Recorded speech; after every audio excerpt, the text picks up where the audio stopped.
Vous passez 2 heures avec moi et vous semblez ne pas être convaincu que quelqu'un d'autre puisse gagner l'élection présidentielle. Ce que je ressens de ce que vous dites, c'est que vous n'y croyez pas. Mais j'aimerais vous dire, vous méritez mieux que ce que vous vivez aujourd'hui. Et c'est pour cela que nous sommes en politique. Et pas moi d'y croire ou de ne pas y croire. Non, ce que je sais, c'est je vous dis, non seulement M. Biya va la perdre, mais je vais la gagner. Pour battre M. Biya, madame, il faut être dans les bureaux de vote, il faut être au contact des Camerounaises et des Camerounais, passer moins de temps à la télé et sur les réseaux sociaux, mais sur le terrain. Je ne veux pas devenir président de la République avec les votes du Nord-Ouest et du Sud-Ouest. Je veux devenir président de la République avec les votes de tous les Camerounais. Vous ne participez pas à l'élection, vous n'avez pas droit de citer, vous n'avez pas le droit de vous plaindre. C'est pas parce que la transparence n'y est pas qu'on ne peut pas gagner avec. Nous avons gagné en 92 sans code électoral, nous allons gagner en 2025 avec un code électoral. Et je reviendrai, je vous ferai le plaisir de revenir vers vous après cette élection. Pour un entretien présidentiel cette fois-ci.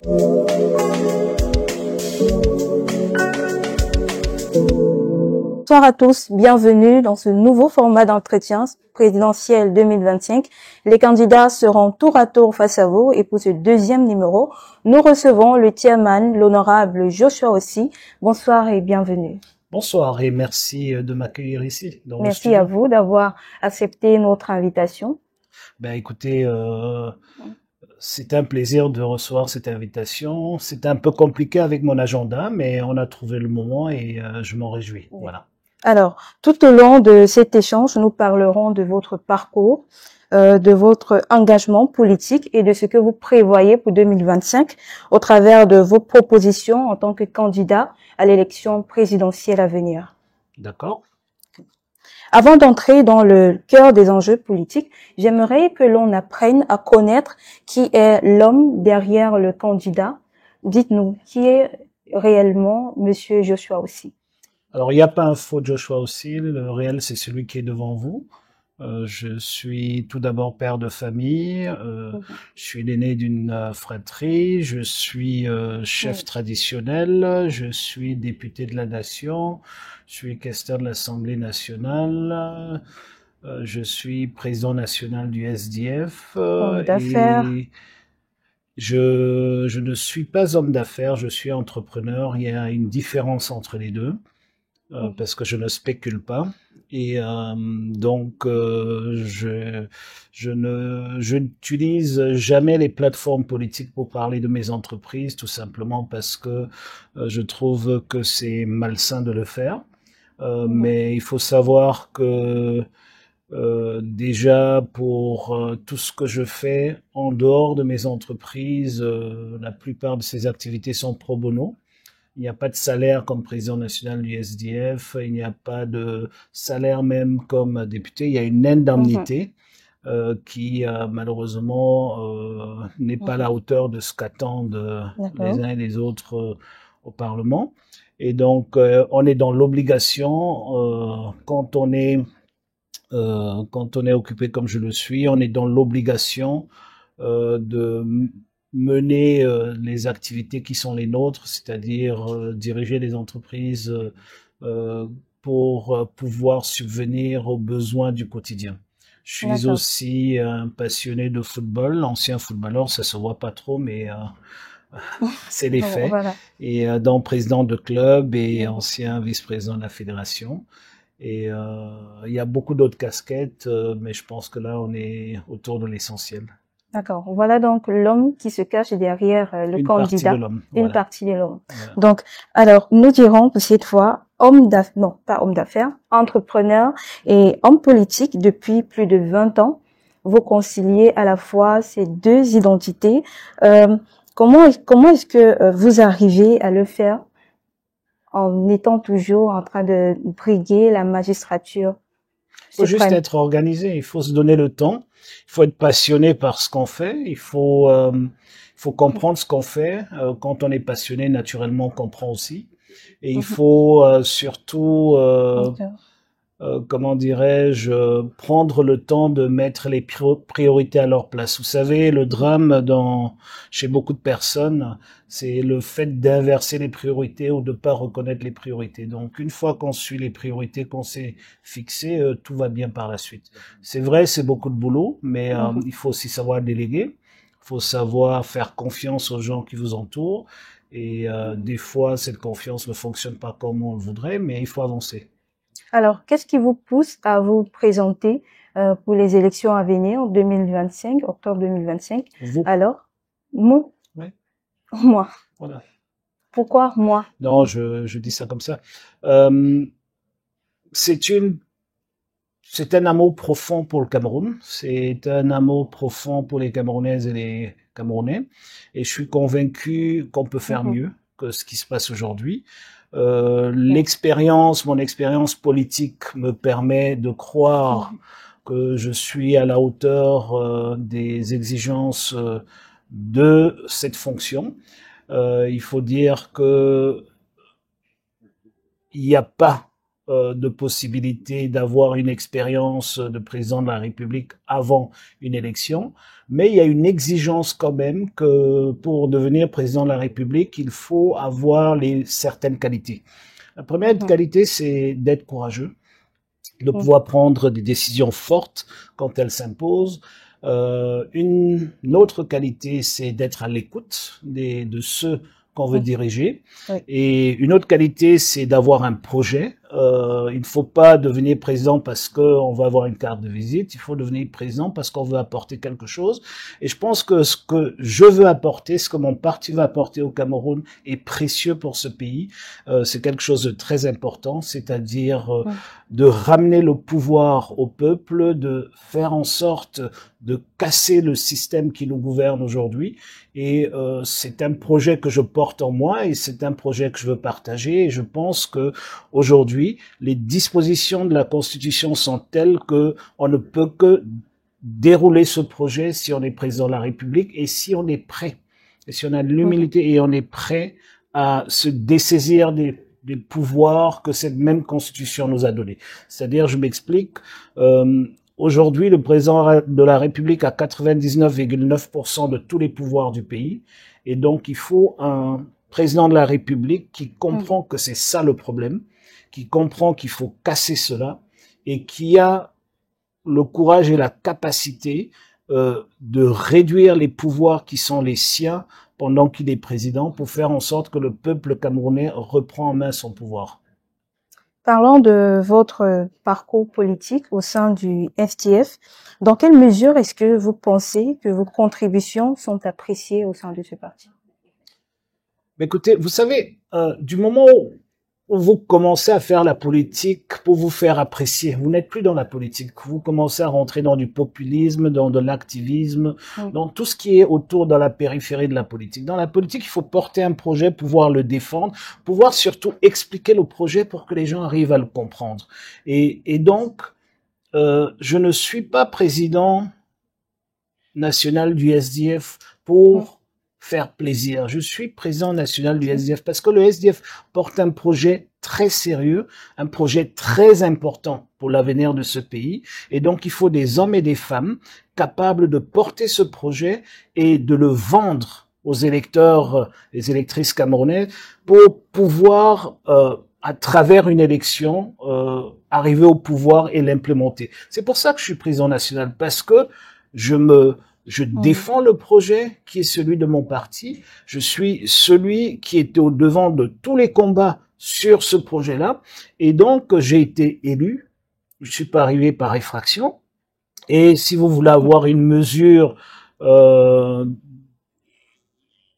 l'adhésion des autres membres du parti à ce projet, vous pouvez regarder les résultats des élections qui m'ont mis d'ailleurs, qui m'ont d'abord élu comme deuxième vice-président, qui m'ont élu ensuite comme premier vice-président, aujourd'hui président national, et ça va vous donner une proportion de ceux qui sont d'accord avec la voix où... Mais j'aimerais juste répéter quelque chose, je ne suis pas en politique, et dans le SDF, je le répète très souvent, on n'est pas là pour se faire aimer. On doit se respecter, on doit pouvoir échanger, et on doit pouvoir avancer. On doit pouvoir convaincre, on doit pouvoir trouver des consensus et surtout on doit pouvoir écouter. Et je pense que c'est très important de le prendre de cet angle-là plutôt que de croire que c'est un exercice de charme où on vient faire le beau et se faire amadouer. Non, c'est tout l'inverse.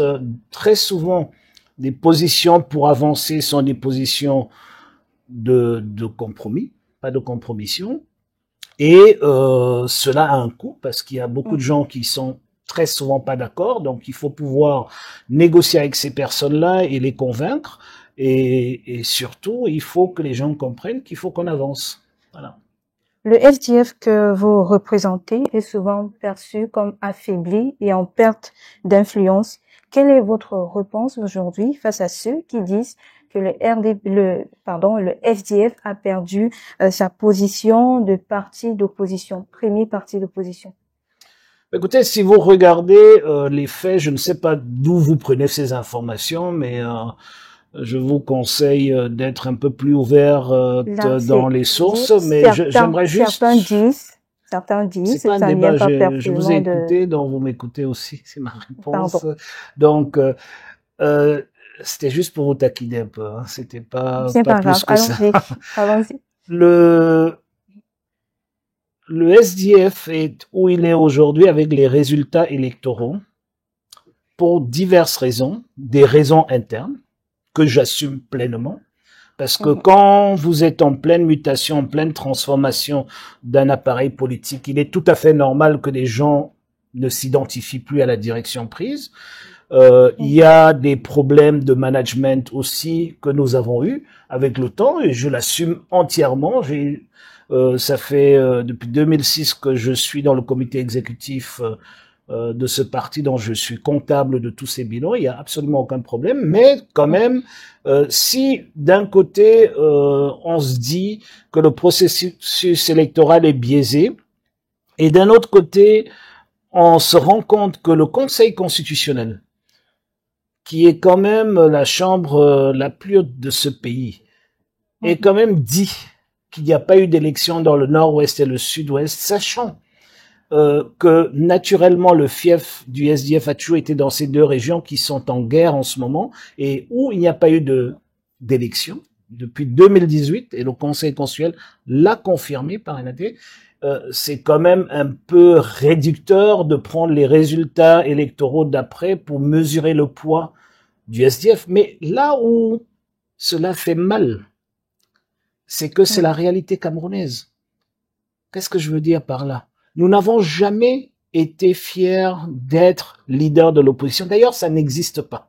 Soit vous avez gagné une élection, soit vous l'avez perdue. Celui qui perd l'élection avec 49% ou celui qui perd avec 0,1%, les deux, vous êtes au quartier. C'est le système électoral du Cameroun, c'est de winner takes all. Ok? Donc, mais là où ça me fait mal, c'est que malgré tous les problèmes que nous avons eus, aujourd'hui, si on regarde critiquement dans l'opposition camerounaise ou dans le concert des partis politiques qui sont présents dans les institutions, puisqu'il faut passer par là pour mesurer le poids d'un parti politique, malheureusement, aussi faible qu'on est aujourd'hui, nous sommes toujours tout en haut. Nous sommes malheureusement toujours tout en haut. Et donc, moi, je voudrais que ce soit autrement. Moi, je suis pas content d'être dans l'opposition. D'ailleurs, la raison d'être ici devant vous aujourd'hui, c'est de sortir de cette situation en octobre et d'être au pouvoir. Mais aujourd'hui, si vous regardez, madame, le même SDF que vous dites être très faible est tout en haut sur l'échiquier de l'opposition, malheureusement. Et avec ces résultats, on devait naturellement être très bas. Donc, au fait, quand vous le dites, vous insinuez que toute l'opposition est descendue si bas. Les Camerounais disent. Les Camerounais. C'est avec vous que je discute. Je ne discute pas avec les Camerounais par procuration. Donc, vous avez est en train de vous écouter, vous regarder. Vous avez bien sûr, non. Vous me posez une question, je vous réponds. Donc, je n'ai pas la prétention de répondre à d'autres personnes qui sont pas devant moi, et c'est pour ça que c'est à vous que je m'adresse. Et vous portez la responsabilité des Camerounais, de ceux qui vous l'ont dit. Donc, allez leur dire que Malheureusement, il est regrettable qu'aujourd'hui, dans l'espace politique camerounais, les résultats électoraux soient si bas pour l'opposition en général. De telle façon que le parti que vous pointez du doigt comme étant devenu très faible est toujours parmi ceux les plus hauts, sinon le plus haut, dans l'espace politique de l'opposition. Et j'aimerais aller un peu plus loin, comme vous êtes fait porte-parole des Camerounaises et des Camerounais, pour dire que ce qui me choque aussi, ou ce que vous devez comprendre, c'est que si vous regardez les élections de 92 jusqu'en 2020, les dernières élections, vous allez voir qu'en moyenne, ceux qui sont au pouvoir, que ce soit une élection présidentielle avec M. Biya ou des élections locales avec le RDPC, n'ont jamais réussi à obtenir plus de 8%, 8,5% d'adhésion nationale. Et je ne parle pas du pourcentage des personnes qui sont allées voter, mais je dis si nous sommes 30 millions de Camerounais et en 2018 ou en 2020 vous avez 2,4 millions de voix, vous avez moins de 10%, vous avez autour de 8% des Camerounais qui ont voté pour vous. Et donc c'est quand même un problème. Le problème c'est pas au niveau de celui qui a gagné. Le problème, c'est que nous autres Camerounais, vous et moi, et ceux qui nous regardent pour vous faire plaisir, laissent à 8% de la population de décider de leur sort.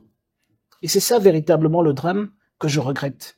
Et c'est pour ça qu'il faut que les Camerounais qui nous regardent, qu'ils aillent s'inscrire, qu'ils aillent voter, qu'ils participent pour choisir les orientations de ce pays. Parce que quand on n'est pas inscrit, quand on ne vote pas, on n'a pas le droit de se plaindre. Et malheureusement, aujourd'hui, nous avons 20 millions de Camerounais qui se plaignent. Et le jour des élections, ils sont assis chez eux.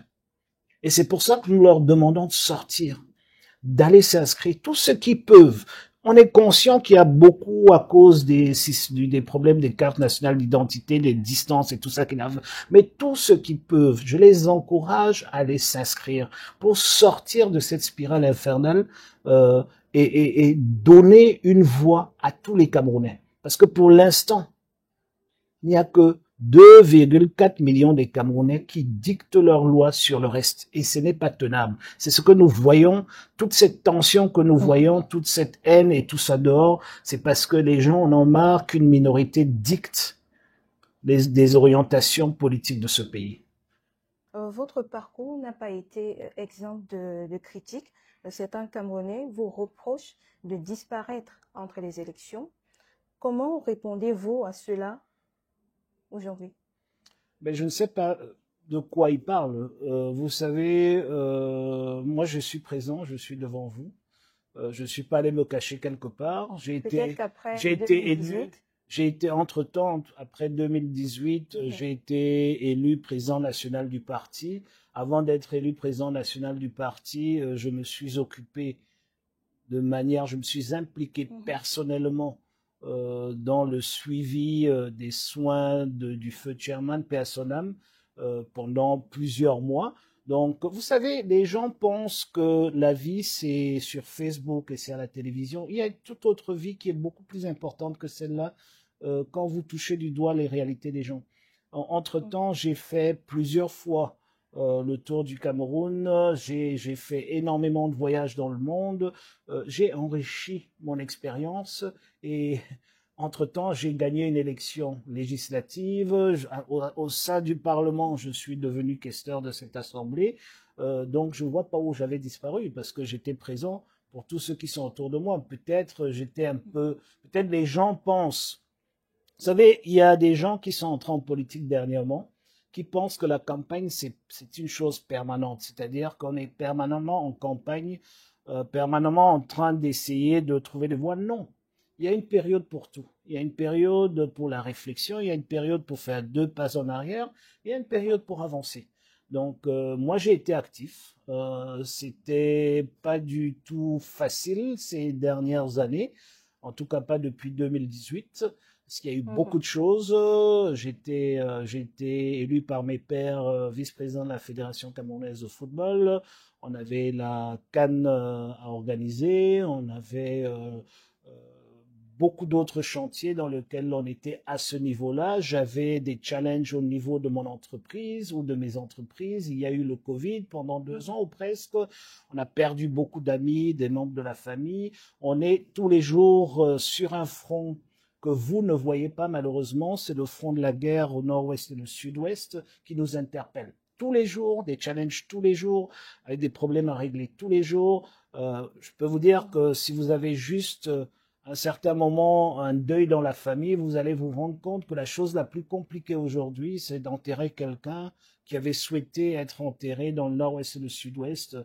Ce sont des batailles, des familles qui s'entre-déchirent, etc., etc. Donc, on a eu tous ces challenges-là. On a eu le décès du chairman, on a eu un congrès, on a eu une dissidence au sein du parti parce que les gens voulaient profiter de la maladie du président national pour déstabiliser le parti. Il fallait tenir fort. On était au tribunal. Donc, on a été occupés tous les jours, madame. Donc, ceux qui ne m'ont pas vu, c'est simplement parce que j'étais pas peut-être sur les plateformes dont ils ont l'habitude, où ils avaient l'habitude de me voir. Mais la vie évolue, donc on ne fait pas du surplace. Et je suis très fier de mon parcours de ces 7 dernières années, en tout cas de ce qu'on a pu faire. J'aurais probablement voulu faire plus, mais il faut souvent prendre ce que Dieu vous donne et avancer avec. Voilà. On vous reproche également d'être trop doux face au parti au pouvoir. Qu'est-ce que vous en pensez? Mais je pense, en fait, je ne sais pas ce que doux veut dire dans votre langage, mais si j'ai bien compris, il y a une chose très simple.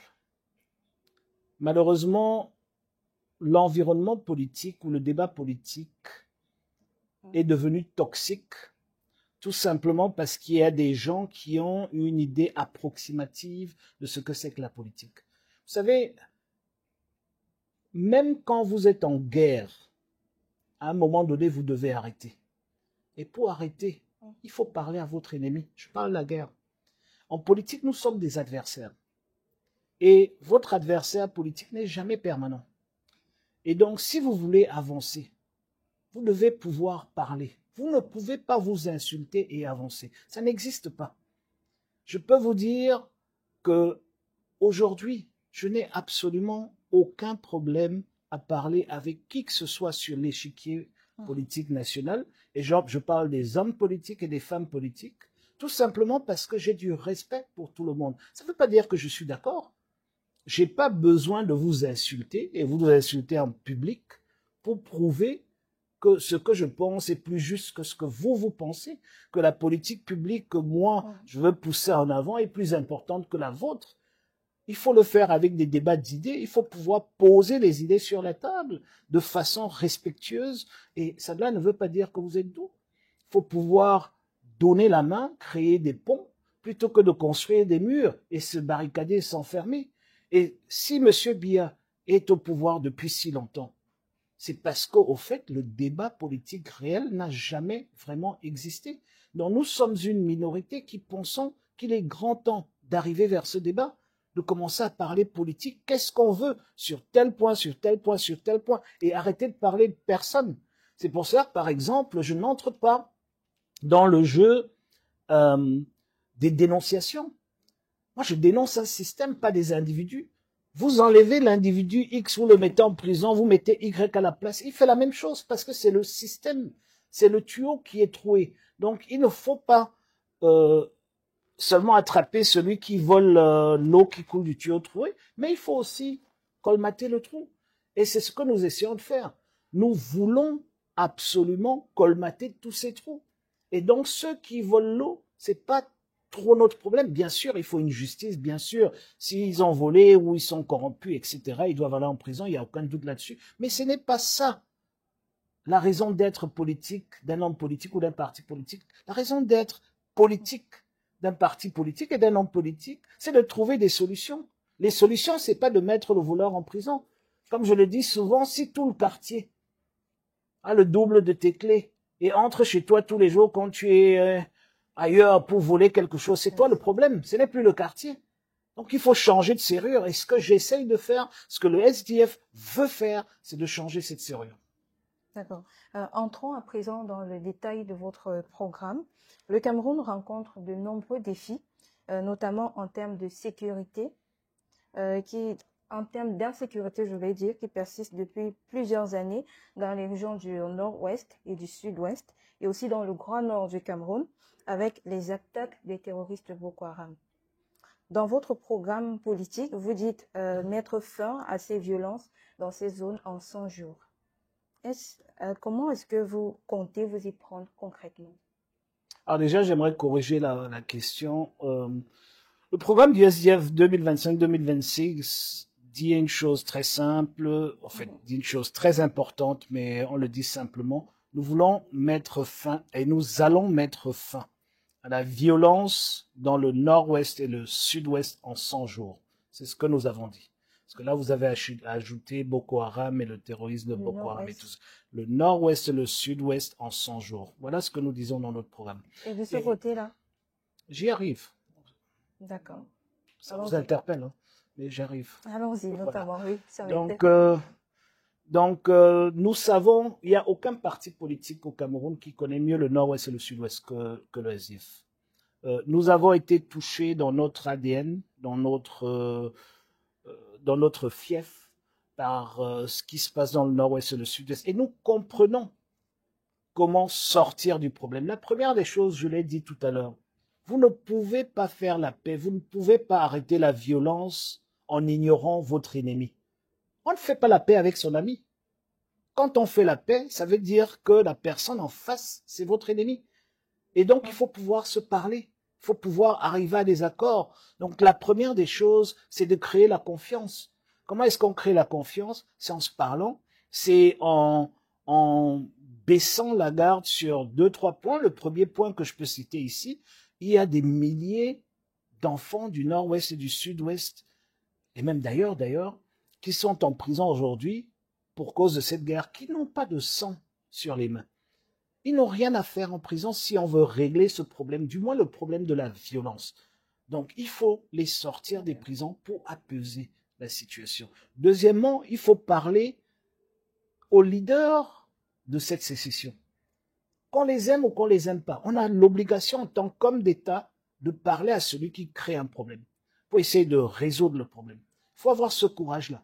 Quand vous avez un président de 92 ans qui ne sort pas de sa cave, qui est dans l'impossibilité même de parler à ses ministres, vous vous attendez que ce personnage puisse parler à ces gens qui attaquent le Cameroun? Jamais.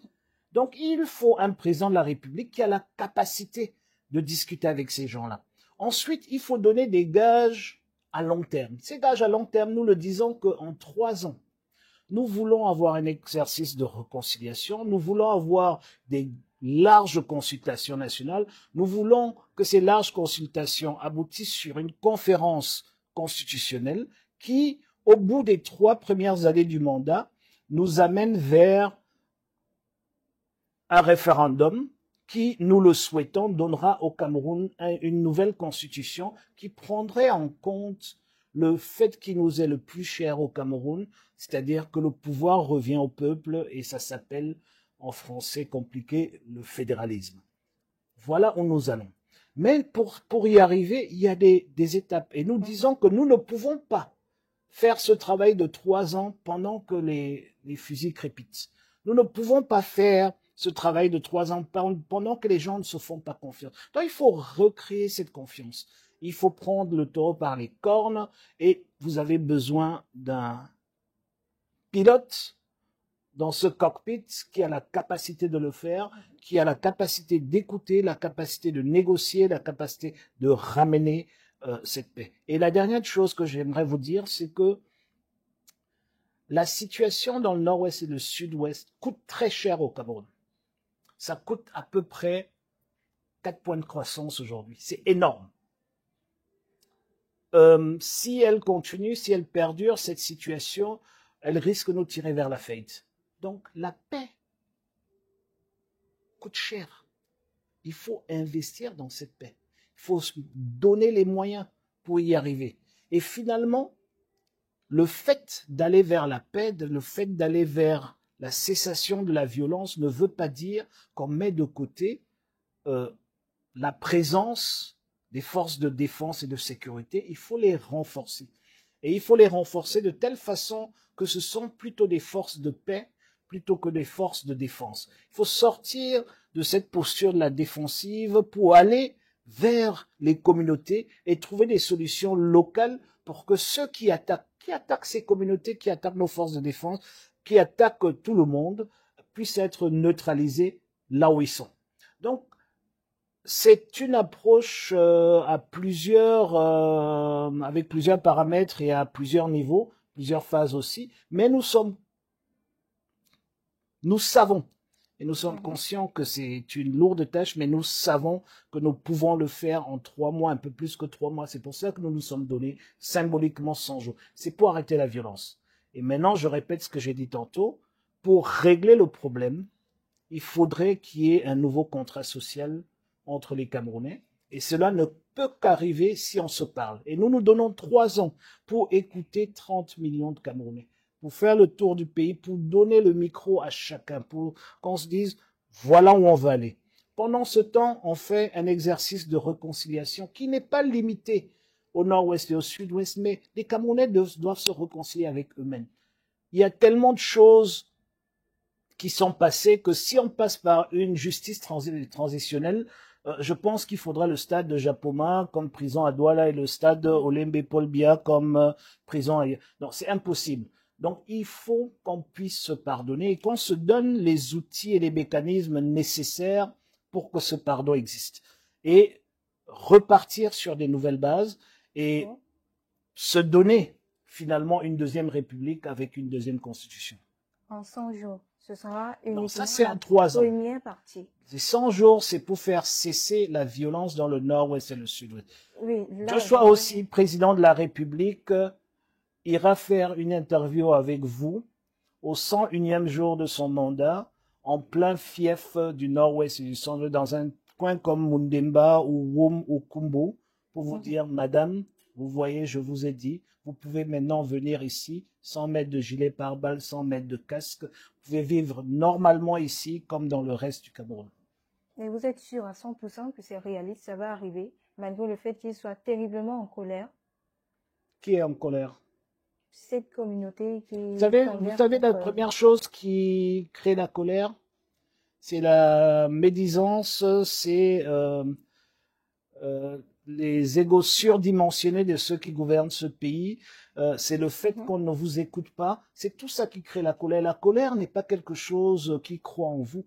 La colère, c'est quelque chose qu'on vous impose. Donc, si en face, on vous tend la main, on vous dit, venez qu'on discute, qu'on avance. Vous croyez que ces gens qui portent des armes et qui sont en forêt ou dans la savane et qui tuent des gens, ils aiment faire ça? Ils n'aiment pas faire ça, mais ils le font pour une cause. Et donc, il faut pouvoir se parler pour qu'ils arrêtent. Vous n'allez pas le leur imposer. On ne tue pas une idée. Donc, pour qu'une idée s'arrête, il faut pouvoir se parler. Et pour se parler, il faut avoir le courage de le faire.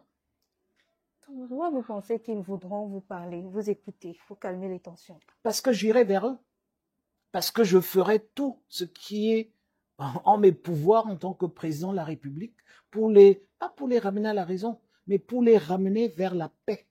C'est de ça qu'il s'agit. Or, aujourd'hui, puisque vous savez ce qu'il y a la différence entre la culture politique anglo-saxonne et la culture politique française, c'est que d'un côté, les anglo-saxons, les Anglais géraient les pays par le indirect rule, avec le dialogue, en donnant le pouvoir aux locaux. De l'autre côté du Mungo, on a géré le pays avec des gendarmes. Donc, nos hommes politiques issus de cette période-là, parce qu'ils sont tous ceux qui sont au pouvoir viennent de ce moment-là, ils ne comprennent que le gendarme, ils ne comprennent rien d'autre. Ils savent pas. Par exemple, quand je leur dis, ils me disent, mais comment vous allez parler avec ces gens? Je dis, mais on ne négocie pas, on ne parle pas, on n'arrive pas à la paix avec son ami. Le simple fait qu'on soit en guerre, ça veut dire que nous sommes des ennemis. Donc nous devons avoir la capacité de nous parler. C'est des vies des Camerounaises et des Camerounais qu'il s'agit. Madame, si votre petite sœur ou votre petit frère vivait dans ces zones-là, vous allez applaudir quand je le dis.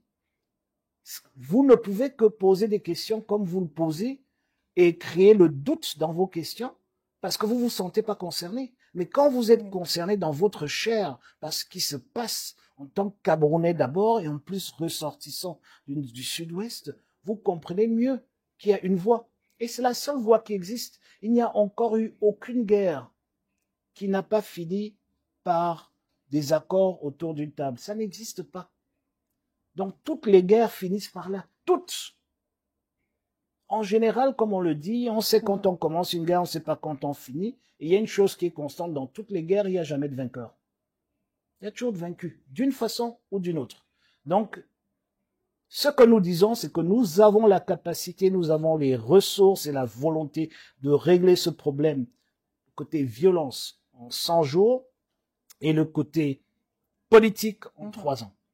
Voilà ce que nous proposons aux Camerounaises et aux Camerounais. Nous pouvons le défendre pendant des heures et des heures. Nous allons le faire parce que nous avons la capacité de le faire et nous avons tout intérêt à le faire aussi. C'est là, il paraît que moi, je ne suis pas directement concernée par ce conflit, c'est ce que vous dites? C'est pas ce que j'ai dit. J'ai dit que quand vous êtes touché dans votre chair par ce qui se passe, chaque solution que vous proposez, chaque solution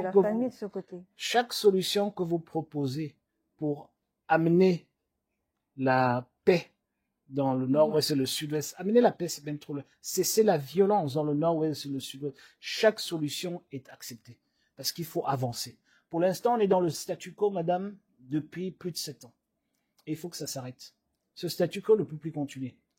Parce que très souvent, on n'entend pas les balles siffler et on se dit que ça s'est calmé. Et puis subitement, on entend qu'il y a eu 20 morts ici, 10 là-bas, 5 là-bas. Donc il faut arrêter, il faut aller vers la fin. Nous avons la capacité et la volonté de le faire. Ceux qui sont au pouvoir aujourd'hui n'ont ni la volonté, ni la capacité, encore moins le savoir. C'est pour cela que ça fait 7 ans que ça dure. C'est ce que j'essaye de dire. Où pensez-vous que le gouvernement a failli dans la résolution de ce conflit? Ben, madame, est-ce que ce conflit existe 7 années plus tard? Oui. Si vous êtes élu président de la République et en un mandat, vous êtes dans l'incapacité d'arriver à trouver une solution durable à un conflit qui tue vos citoyens, vous êtes un problème.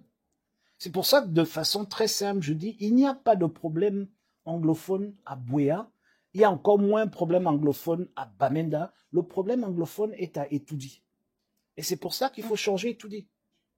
Parce que c'est de là que vient le problème. Vous savez, je peux aller plus loin là-dedans, mais je vais m'arrêter là pour vous dire que si vous avez à Etoudi quelqu'un qui a la volonté d'arrêter ce problème, peut-être 100 jours, c'est même trop. Quand nous nous donnons 100 jours, c'est parce que nous savons qu'il y aura beaucoup de Camerounais comme vous qui vont douter. Donc, il faut travailler, il faut communiquer, il faut informer, il faut avancer. Il faut bien qu'ils voient des actes avant de dire, OK, on ne doute plus, on y croit déjà. Pour ça, le premier acte, c'est d'aller voter et de nous donner le mandat de le faire. D'accord. Le Grand Nord, également, je reviens, rencontre des défis sécuritaires et aussi économiques et des catastrophes naturelles, avec les inondations récentes qui ont fait plusieurs victimes. Vous dites qu'en un an, vous allez restaurer la dignité des populations du Grand Nord. Quelles seront vos actions concrètes, les actions concrètes que vous allez mettre en place? Écoutez, vous essayez de me faire dérouler une trentaine de pages de mon programme dans une interview, mais je vais vous dire, je connais très bien le Grand Nord. On peut bien être bref. Oui, mais je vais essayer. D'accord, allons-y. Je connais très bien le Grand Nord. Je me considère comme enfant de l'extrême Nord parce que j'ai mes attaches là-bas et j'ai passé beaucoup de temps là-bas. Et je comprends les problèmes. Et quand je parle de dignité, quand le SDF parle de dignité, c'est un mot très fort. Mais ce qui s'est passé, et je me rends compte que ça s'est passé autour du 6 avril 84, il y a une partie du Cameroun qui est en train de payer un prix pour un coup d'État qu'ils n'ont pas organisé. Et Depuis là, tout s'est arrêté. Madame, est-ce que vous vous rendez compte qu'en 43 ans, il n'y a pas une entité étatique qui a été établie dans l'Adamawa, le Nord et l'extrême Nord? Pas une. Bien sûr. Vous comprenez? Oui. Est-ce que vous vous rendez compte qu'à dessein, parce qu'il n'y a aucune contrainte géologique ou géographique, à dessein, on a décidé d'avoir un réseau intégré Nord pour l'électricité au Nord, un réseau intégré Sud pour l'électricité au Sud. Or, les deux pourraient se connecter à très bas prix. Vous savez, le Nord, l'Adamawa, le Nord et l'extrême Nord, dans ce que j'appelle le Grand Nord, représente un peu plus de 20% de la population et reçoit à peu près, je crois, si je me trompe pas, 5% de la production électrique du Cameroun. Ça veut tout dire. Ça veut tout dire. Comprenez? Vous ne pouvez pas avoir 80% de la population qui consomme 95% de l'électricité et 20% qui n'ont que 5%. Maintenant, je mets de côté le reste de l'infrastructure, mais vous m'avez demandé ce qu'on va faire. On va commencer. Vos actions concrètes. Je suis social-démocrate et nous, on commence par le bas, c'est-à-dire ceux qui ont le plus besoin. Il y a déjà un problème de malnutrition chronique dans ces régions, y compris dans d'autres régions du Sud, mais dans le Nord, c'est un problème de fond qu'il faut régler. Parce que savez-vous, quand les enfants naissent dans la malnutrition, ils ont des retards qui ne rattrapent pas de toute leur vie. Donc il faut commencer là. Deuxièmement, il faut apporter l'eau aux citoyens.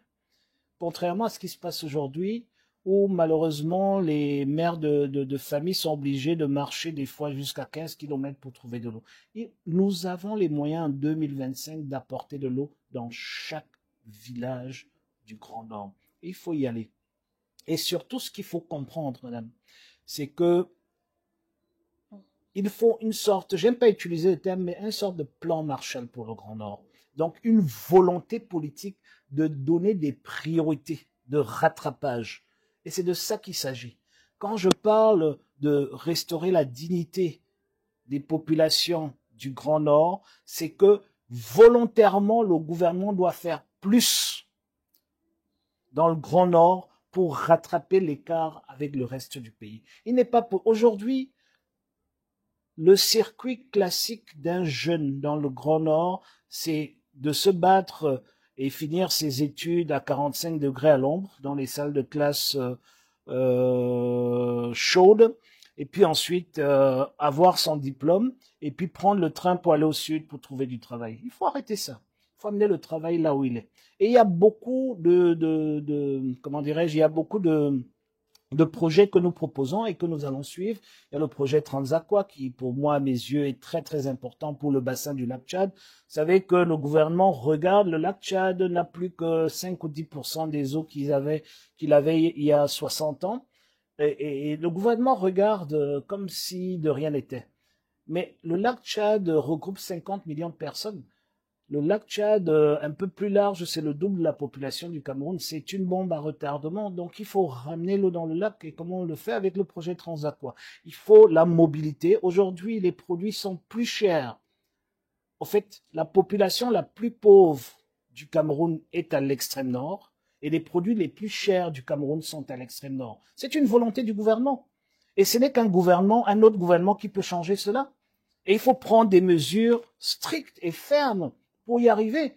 La première des choses, c'est qu'il faut qu'il y ait la mobilité, que les camions et les trains puissent arriver jusqu'à Kousséry sans trop de problèmes. Il faut construire, il faut rebâtir, il faut réhabiliter. Mais de l'autre côté, il faut pousser avec des incitations fiscales et autres pour faire en sorte que le prix du pain à Kousséry et à Marouane ne soit pas différent de celui de Douala. Pour faire en sorte que le paquet de riz qu'on peut acheter ou les tomates qu'on puisse acheter au nord ne soient pas plus chères que celles du sud. Sinon, on ne fait que creuser la pauvreté de ces populations et c'est pour ça que nous parlons, pour les sortir de cette précarité créée par le gouvernement. Parce que ce sont des populations qui sont travailleuses, qui travaillent très dur, qui travaillent sous des conditions exécrables, qui font un boulot formidable. D'ailleurs, j'en veux pour preuve, même au sein de l'armée, les meilleurs éléments viennent de là. Ça veut dire que ce sont des gens au physique remarquables qui peuvent travailler. Les meilleurs professeurs d'université viennent de là. Ça veut dire qu'ils ont un intellect à nul autre pareil.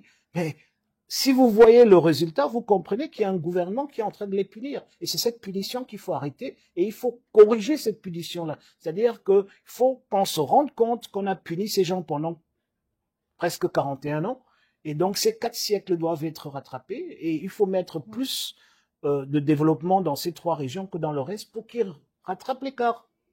D'accord. Vous évoquez également une réforme structurelle de l'État, notamment à travers le fédéralisme, qui revient au cœur du débat lors de cette élection et vous semblez être favorable. Comment comptez-vous mettre en place ce fédéralisme? Madame, il n'y a aucun autre parti politique au Cameroun qui porte le fédéralisme. Le fédéralisme, c'est l'ADN du SDF. Nous sommes nés pour un projet fédéral. Donc, ce n'est pas que nous semblons être favorables, c'est notre projet. Comment je voulais que Nous avons proposé le fédéralisme au Cameroun le 26 mai 1990. Okay. 35 ans plus tard, vous dites que vous semblez être favorable. Nous sommes pour le fédéralisme. Et le fédéralisme, madame, c'est ramener le pouvoir au peuple. Quand vous voyez le slogan du SDF, le pouvoir au peuple, c'est au fait la façon simple de parler du fédéralisme. C'est quoi le fédéralisme? Le fédéralisme n'a rien à voir avec la géographie. Encore moins avec les populations ou les communautés ou tout ce que vous voulez. Le fédéralisme a à voir avec l'argent du pays. D'où vient l'argent? Qui paye quoi? Et où est-ce que va l'argent? Et qui consomme cet argent? Voilà le fédéralisme. Et donc, nous voyons le fédéralisme en 3 tiers. Parce que le pays est organisé aujourd'hui en 3 tiers, nous pensons que c'est la meilleure façon de continuer. C'est-à-dire que tout l'argent du pays va dans les communes, c'est ça le pouvoir au peuple, parce que personne ne peut mieux développer votre commune ou votre arrondissement que ceux qui sont là avec vous. Donc la mairie, le maire et tous ceux qui sont là. Il faut leur donner toutes les compétences et tous les moyens pour ramener le développement à la base. Et seulement, et dans un principe de subsidiarité, madame, seulement ce que la mairie ne peut pas faire est fait par ce que nous appelons la région aujourd'hui. Et vous voyez que quand on a cette approche, on s'en fout des frontières parce qu'il s'agit de compétences et d'argent et de dépenses et de développement. Et seulement ce que la région ne peut pas faire est fait au niveau fédéral. Voilà ce que c'est que le fédéralisme que nous voulons. Et quand vous regardez autour du monde, regardez juste autour du Cameroun. Les pays les plus forts en Afrique, les pays les plus soudés, les pays les plus prospères ont des dispensions fédéralistes. Quand vous regardez dans le monde, les pays les plus forts, les plus prospères, ceux qui font bouger les lignes, ont des dispensions fédéralistes. Donc, il faut absolument comprendre que quelqu'un ne peut plus aujourd'hui s'asseoir à Yaoundé et décider de votre sort. Il faut que ce soit votre voisin, votre maire qui le fait. Ce qu'il faut comprendre, si je prends le cas de l'éducation, c'est qu'aujourd'hui, vous avez un ministre de l'éducation de base qui décide de qui enseigne vos enfants à la maternelle dans votre village qui est des fois à 1000 km de Yaoundé. C'est-à-dire que non seulement le ministre n'a aucune idée d'où ce village est, mais il n'a jamais vu cette personne qu'il nomme. Il n'a aucun lien avec elle, mais parce qu'il a les pouvoirs exécutifs, c'est lui qui décide qui est enseignante, qui est directrice, qui est ceci, qui est cela. C'est lui qui décide même s'il y a des enseignantes ou s'il n'y en a pas. C'est lui qui décide que telle maternelle aura 10 enseignantes, l'autre n'aura que 2. Je parle de la maternelle, le B.A.B.A. Or, tout ça devrait être local. C'est-à-dire que la mairie, élue par le peuple, devrait avoir les capacités d'avoir les meilleures maternelles dans toute la commune. Parce que c'est sur ça, c'est sur la qualité de cette éducation, entre autres, que le maire fera son bilan pour être réélu ou pour être chassé. Et c'est comme ça que la population reprend le contrôle de son développement. Donc, pour revenir sur l'éducation, vous avez l'éducation de base, donc la maternelle primaire, le secondaire et même l'enseignement technique, tout ce qui va jusqu'en terminale, je dirais, peut être géré au niveau de chaque mairie. Je ne pense pas qu'il y ait encore une mairie au Cameroun qui n'a pas d'enseignement secondaire, ça n'existe pas. Donc tout ça peut être géré à ce niveau, mais on doit leur donner les moyens de le faire et de le faire bien. Ensuite, on peut imaginer, et c'est pour ça qu'il y a cette discussion, parce que c'est pas quelque chose que nous venons imposer, mais c'est après une discussion, une conférence constitutionnelle et une nouvelle constitution, que l'éducation supérieure, dans l'enseignement supérieur, sera donc au niveau de ce que nous appelons les régions. Parce qu'il serait quand même absurde d'avoir 360 universités au Cameroun, vous convenez avec moi. Donc, si on se dit, OK, les régions s'occupent de l'enseignement secondaire, ça va là-bas, ils ont les compétences, ils ont les moyens pour s'assurer que les Camerounaises et les Camerounais de leur région ont accès à cette éducation-là, et de qualité. Mais ensuite, ce qu'on met au niveau de Yaoundé, donc au niveau fédéral, c'est par exemple l'office du bac, le curriculum, le manuel scolaire, bref, tout ce qui est national, le calendrier éducatif, tout ce qui est national sera donc décidé là. Et vous voyez qu'au fait, toutes les compétences sont à la base, et c'est ça le fédéralisme. Et c'est pour cela que nous nous battons depuis 35 ans, et c'est pour cela que chaque année, nous mettons encore plus de force pour qu'on y arrive, parce que c'est la seule voie pour le Cameroun. Quand vous avez un pays aussi diversifié que le Cameroun, quand vous avez un pays aussi prospère, aussi fort, avec des ressources humaines aussi exceptionnelles, et que vous gaspillez tout ça dans le management, c'est-à-dire le leadership, parce que il est tout simplement impossible que celui qui est assis à Yaoundé puisse prendre des bonnes décisions pour ce qui se passe à Kolofata ou à Mulundu. C'est le gâchis que nous avons aujourd'hui, et c'est ça qu'il faut arrêter. Et donc c'est un problème organisationnel. Donc, toujours dans cette logique de réforme, on veut proposer de mettre en place un référendum constitutionnel en 3 ans. S'agit-il de modifier la constitution actuelle? Madame, je vous ai dit, nous allons faire des choses le premier jour, nous allons faire des choses en 100 jours, nous allons faire des choses pendant 1 an, et pendant 3 ans, nous proposons d'écouter les Camerounais, discuter avec eux, les convaincre pour arriver vers un référendum au bout de 3 ans pour justement avoir une nouvelle constitution qui crée un nouveau pacte social, un nouveau contrat social entre les Camerounais. Parce que c'est de ça qu'il s'agit. Aujourd'hui, les Camerounais ne se reconnaissent plus dans leur pays.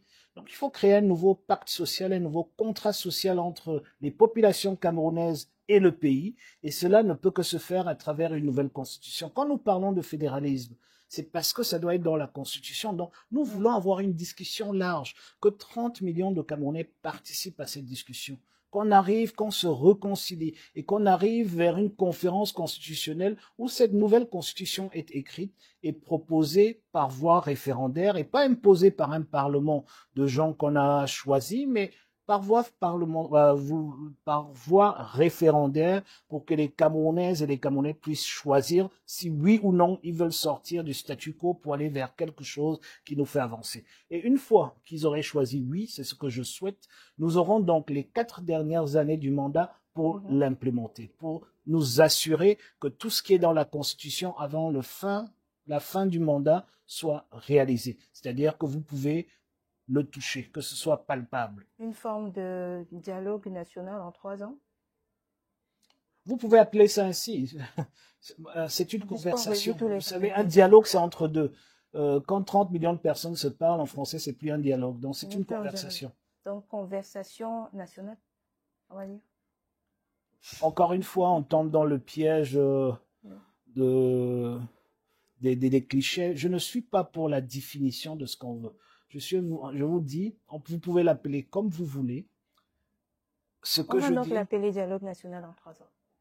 Ce que je dis, c'est qu'il faut qu'on se parle.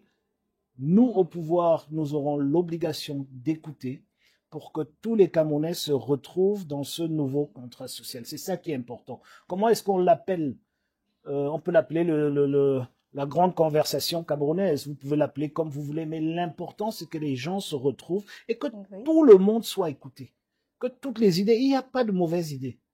Okay? Il n'y a que des mauvaises solutions. Donc, que tout le monde mette son idée sur la table de comment est-ce qu'on peut avancer comme un seul pays. On a trop de problèmes. Il faut qu'on se parle. Il faut qu'on trouve des solutions concrètes. Aujourd'hui, nous avons des lois qui se superposent. Nous devons déblayer la surface du pays de toutes ces lois qui se superposent, qui se contredisent, qui sont là pour garder un président aussi longtemps que possible au pouvoir plutôt que de faire émerger les Camerounaises et les Camerounais. C'est tout ça qu'il faut. Il faut qu'on se parle. Il faut qu'on arrive à un consensus et qu'on choisit des gens qui vont écrire ce consensus national. Et ce grand consensus national, ça sera la nouvelle constitution. Et pour avoir la preuve qu'il y a une adhésion nationale sur ce nouveau contrat social, nous passerons par voie référendaire pour présenter cette nouvelle constitution au peuple camerounais qui décidera librement si oui ou non c'est la voie qu'ils veulent prendre. Le code électoral actuel est-il adapté selon vous? Alors, qu'est-ce que vous entendez par adapté? Est-ce que c'est ce qu'il faut appliquer aujourd'hui? Est-ce que c'est adapté à la situation? Madame, une loi doit être appliquée, qu'elle soit bonne ou pas. Okay, donc l'application, c'est une obligation. Mais est-ce que c'est adapté? Est-ce que vous me demandez si c'est un bon code? Je vous dis non. Est-ce que vous me demandez? Voilà. Si vous me demandez si c'est un bon code, je vous dis non. Si vous me demandez si on peut gagner des élections avec ce code, je vous dis oui, je suis la preuve. J'en suis la preuve vivante. J'ai gagné mon élection à Vaury-Centre. La circonscription, une des circonscriptions, sinon la circonscription la plus tendue dans une élection au Cameroun, où il y a le plus, à un moment donné en 2013, pardon, je crois que j'avais 4 anciens candidats à la présidentielle en face de moi pour la députation. Donc, ce n'est pas une mince circonscription. C'est une circonscription où il y a toute la concentration des fonctionnaires et du RDPC à Douala, et j'arrive à gagner. Donc, et à 2 reprises. Donc, ça veut dire que ce code électoral permet de gagner. Il y a beaucoup de choses qu'il faut améliorer, énormément. D'ailleurs, j'ai réuni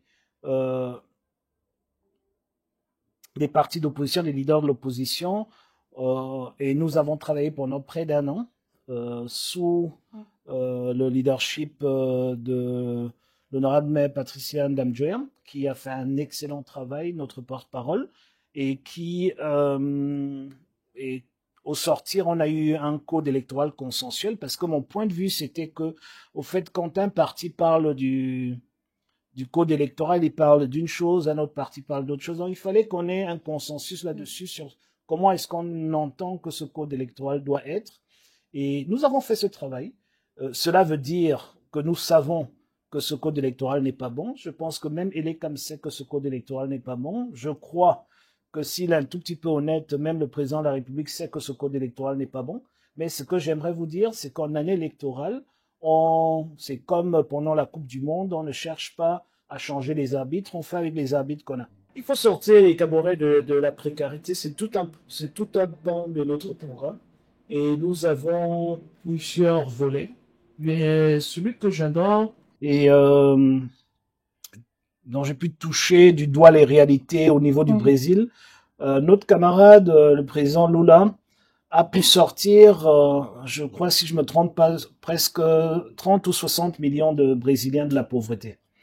Et quand j'ai posé la question de savoir comment il a fait, j'ai eu la chance d'être invité pour aller voir dans les quartiers, les favelas et les villages ce qu'ils ont fait. Et le programme s'appelle la bourse familiale. Et c'est quelque chose d'exceptionnel. Et c'est ce que nous proposons dans notre programme. Nous pensons que nous devons instaurer la bourse familiale pour sortir ceux de plus bas vers le haut. Je suis social-démocrate. Donc, social-démocrate, je pense qu'on mesure la performance d'un pays, pas par ceux tout en haut qui réussissent, mais par là où ceux qui sont tout en bas de la pyramide se trouvent. Donc, c'est eux qu'il faut soulever. Et pour ce faire, une bourse familiale, c'est quelque chose d'exceptionnel. Ça fonctionne très simplement. Aujourd'hui, nous dépensons à peu près 2 à 300 milliards de francs dans les filets sociaux qui n'apportent pas grand-chose, qui rendent riches les vendeurs de véhicules, mais qui ne réduisent pas la pauvreté. Ce qu'il faut pour la bourse familiale, c'est déjà d'identifier les gens qui sont dans le besoin. Et ça peut être fait très très vite. Et deuxièmement, une fois qu'on sait ce qui sont dans le besoin, savoir quels sont les besoins qu'ils ont et les inclure dans cette bourse familiale qui serait autour de, je pense, entre 30 et 60 000 francs par famille pour pouvoir les aider à sortir de la précarité. C'est-à-dire que non seulement, quand on dit qu'on vous donne 60 000 francs, on vous donne pas 60 000 francs cash. Ce qui se passe, c'est que vous avez droit, une partie est donnée dans la couverture santé universelle, Donc, si vous deviez payer 1000 francs, 2000, 3000 francs, on vous les soustrait de ces 60 000 francs. Deuxièmement, vous avez des obligations. C'est-à-dire, on ne jette pas l'argent vers vous, mais on vous remet dans votre dignité en travaillant sur un programme, c'est-à-dire avec un contrat, où vous devez faire certaines choses pour arriver. Et les choses que vous devez faire, c'est premièrement de produire et de produire plus. Donc, on vous aide, on vous accompagne à produire plus, mais surtout, on vous aide à ne plus avoir des problèmes basiques comme celle de soigner vos enfants, ceux de soigner vos enfants, ceux d'envoyer vos enfants à l'école. Tout cela est pris en compte. Et aussi d'autres points basiques comme le raccordement à l'énergie électrique, au gaz, le raccordement à l'eau potable, etc. Parce que vous ne vous rendez pas compte le cercle vicieux de la précarité fait en sorte que toutes ces petites choses qui semblent très petites pour vous sont extrêmement importantes pour sortir les populations de cette précarité-là. C'est-à-dire que un foyer qui n'a pas d'adduction d'eau, qui n'a pas d'électricité, sera toujours en arrière avec tous les autres foyers autour dans ce village. Donc il faut les sortir de là. Surtout, ce qu'il faut faire, c'est de pousser les enfants. Et nous demandons, par exemple, dans notre programme, nous disons que jusqu'à l'âge de 5 ans, les consultations médicales seront gratuites pour les enfants et pour les femmes, bien sûr, les femmes enceintes et pré- et postnatales, mais surtout, pour les enfants, les consultations médicales doivent devenir obligatoires. C'est-à-dire que si vous êtes dans la bourse familiale, vous devez vous assurer que pour toucher vos enfants, on consulté régulièrement. Les médecins nous diront ce qui est régulier. Moi, je pense que 6 mois, tous les 6 mois, c'est une très bonne moyenne pour nous assurer qu'on arrive à prévenir les maladies. Parce que vous savez, le problème de ces familles, c'est qu'elles arrivent à l'hôpital quand c'est trop tard. Et là, ça coûte très très cher. Or, si on peut voir qu'il y a des problèmes en amont, si on peut voir qu'il y a des problèmes de malnutrition et d'autres problèmes, on peut les régler avec très peu de moyens bien avant. Mais pour ça, il faut les pousser. Donc, c'est du donnant-donnant. On vous dit, on vous donne. Famille X, vous avez droit à tant. On le prend dans tout ce qu'on dépensait dans les filos sociaux aujourd'hui. On vous accompagne. On vous donne des moustiquaires imprégnés. On vous donne tout ce que là, c'est dans le package. Donc, on n'est pas là pour ces... Et en contrepartie, vous devez envoyer vos enfants à l'école. Les enfants doivent être suivis. C'est-à-dire que vous ne pouvez pas ne pas suivre vos enfants et venir toucher votre argent. C'est-à-dire que l'école doit nous dire que les parents jouent leur rôle avec les enfants parce que c'est les Camerounais de demain. Donc, on vous donne de l'argent justement pour vous donner les moyens de pouvoir envoyer ses enfants à l'école. Donc, il faut aussi que les enfants aillent à l'école, qu'ils soient là à l'heure, qu'ils fassent leurs devoirs quand ils rentrent, qu'ils soient propres, etc. On vous donne pas de l'eau pour que les enfants arrivent sales.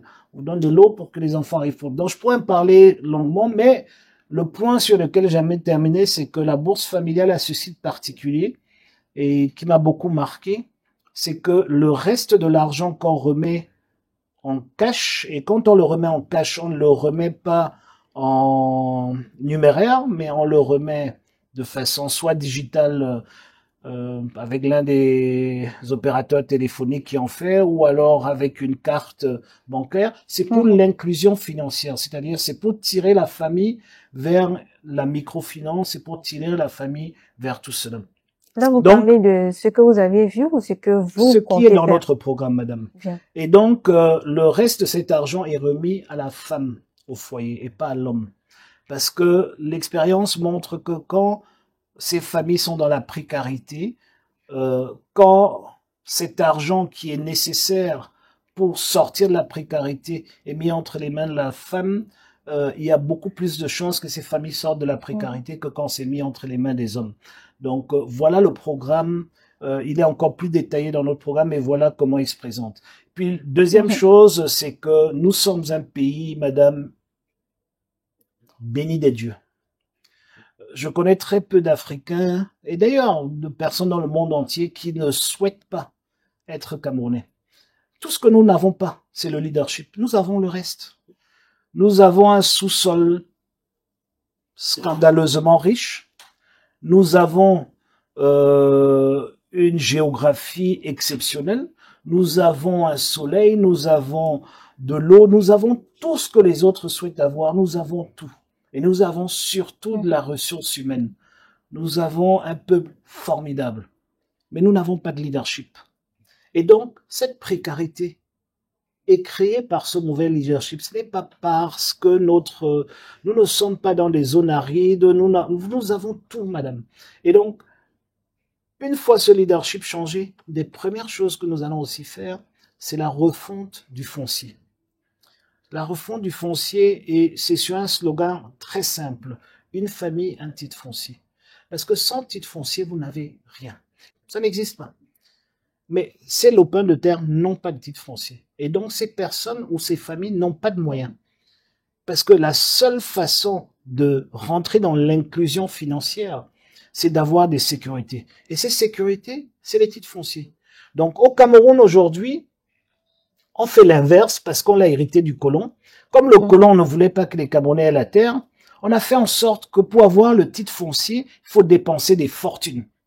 Or, ce que tous les pays intelligents font, et le Cameroun sera intelligent dès novembre, c'est qu'on va inverser les choses. C'est que l'obtention du titre foncier sera gratuit, le terme sera gratuit. On va pousser les gens à avoir le titre foncier pour pouvoir vous inviter à vous acquitter de votre taxe foncière.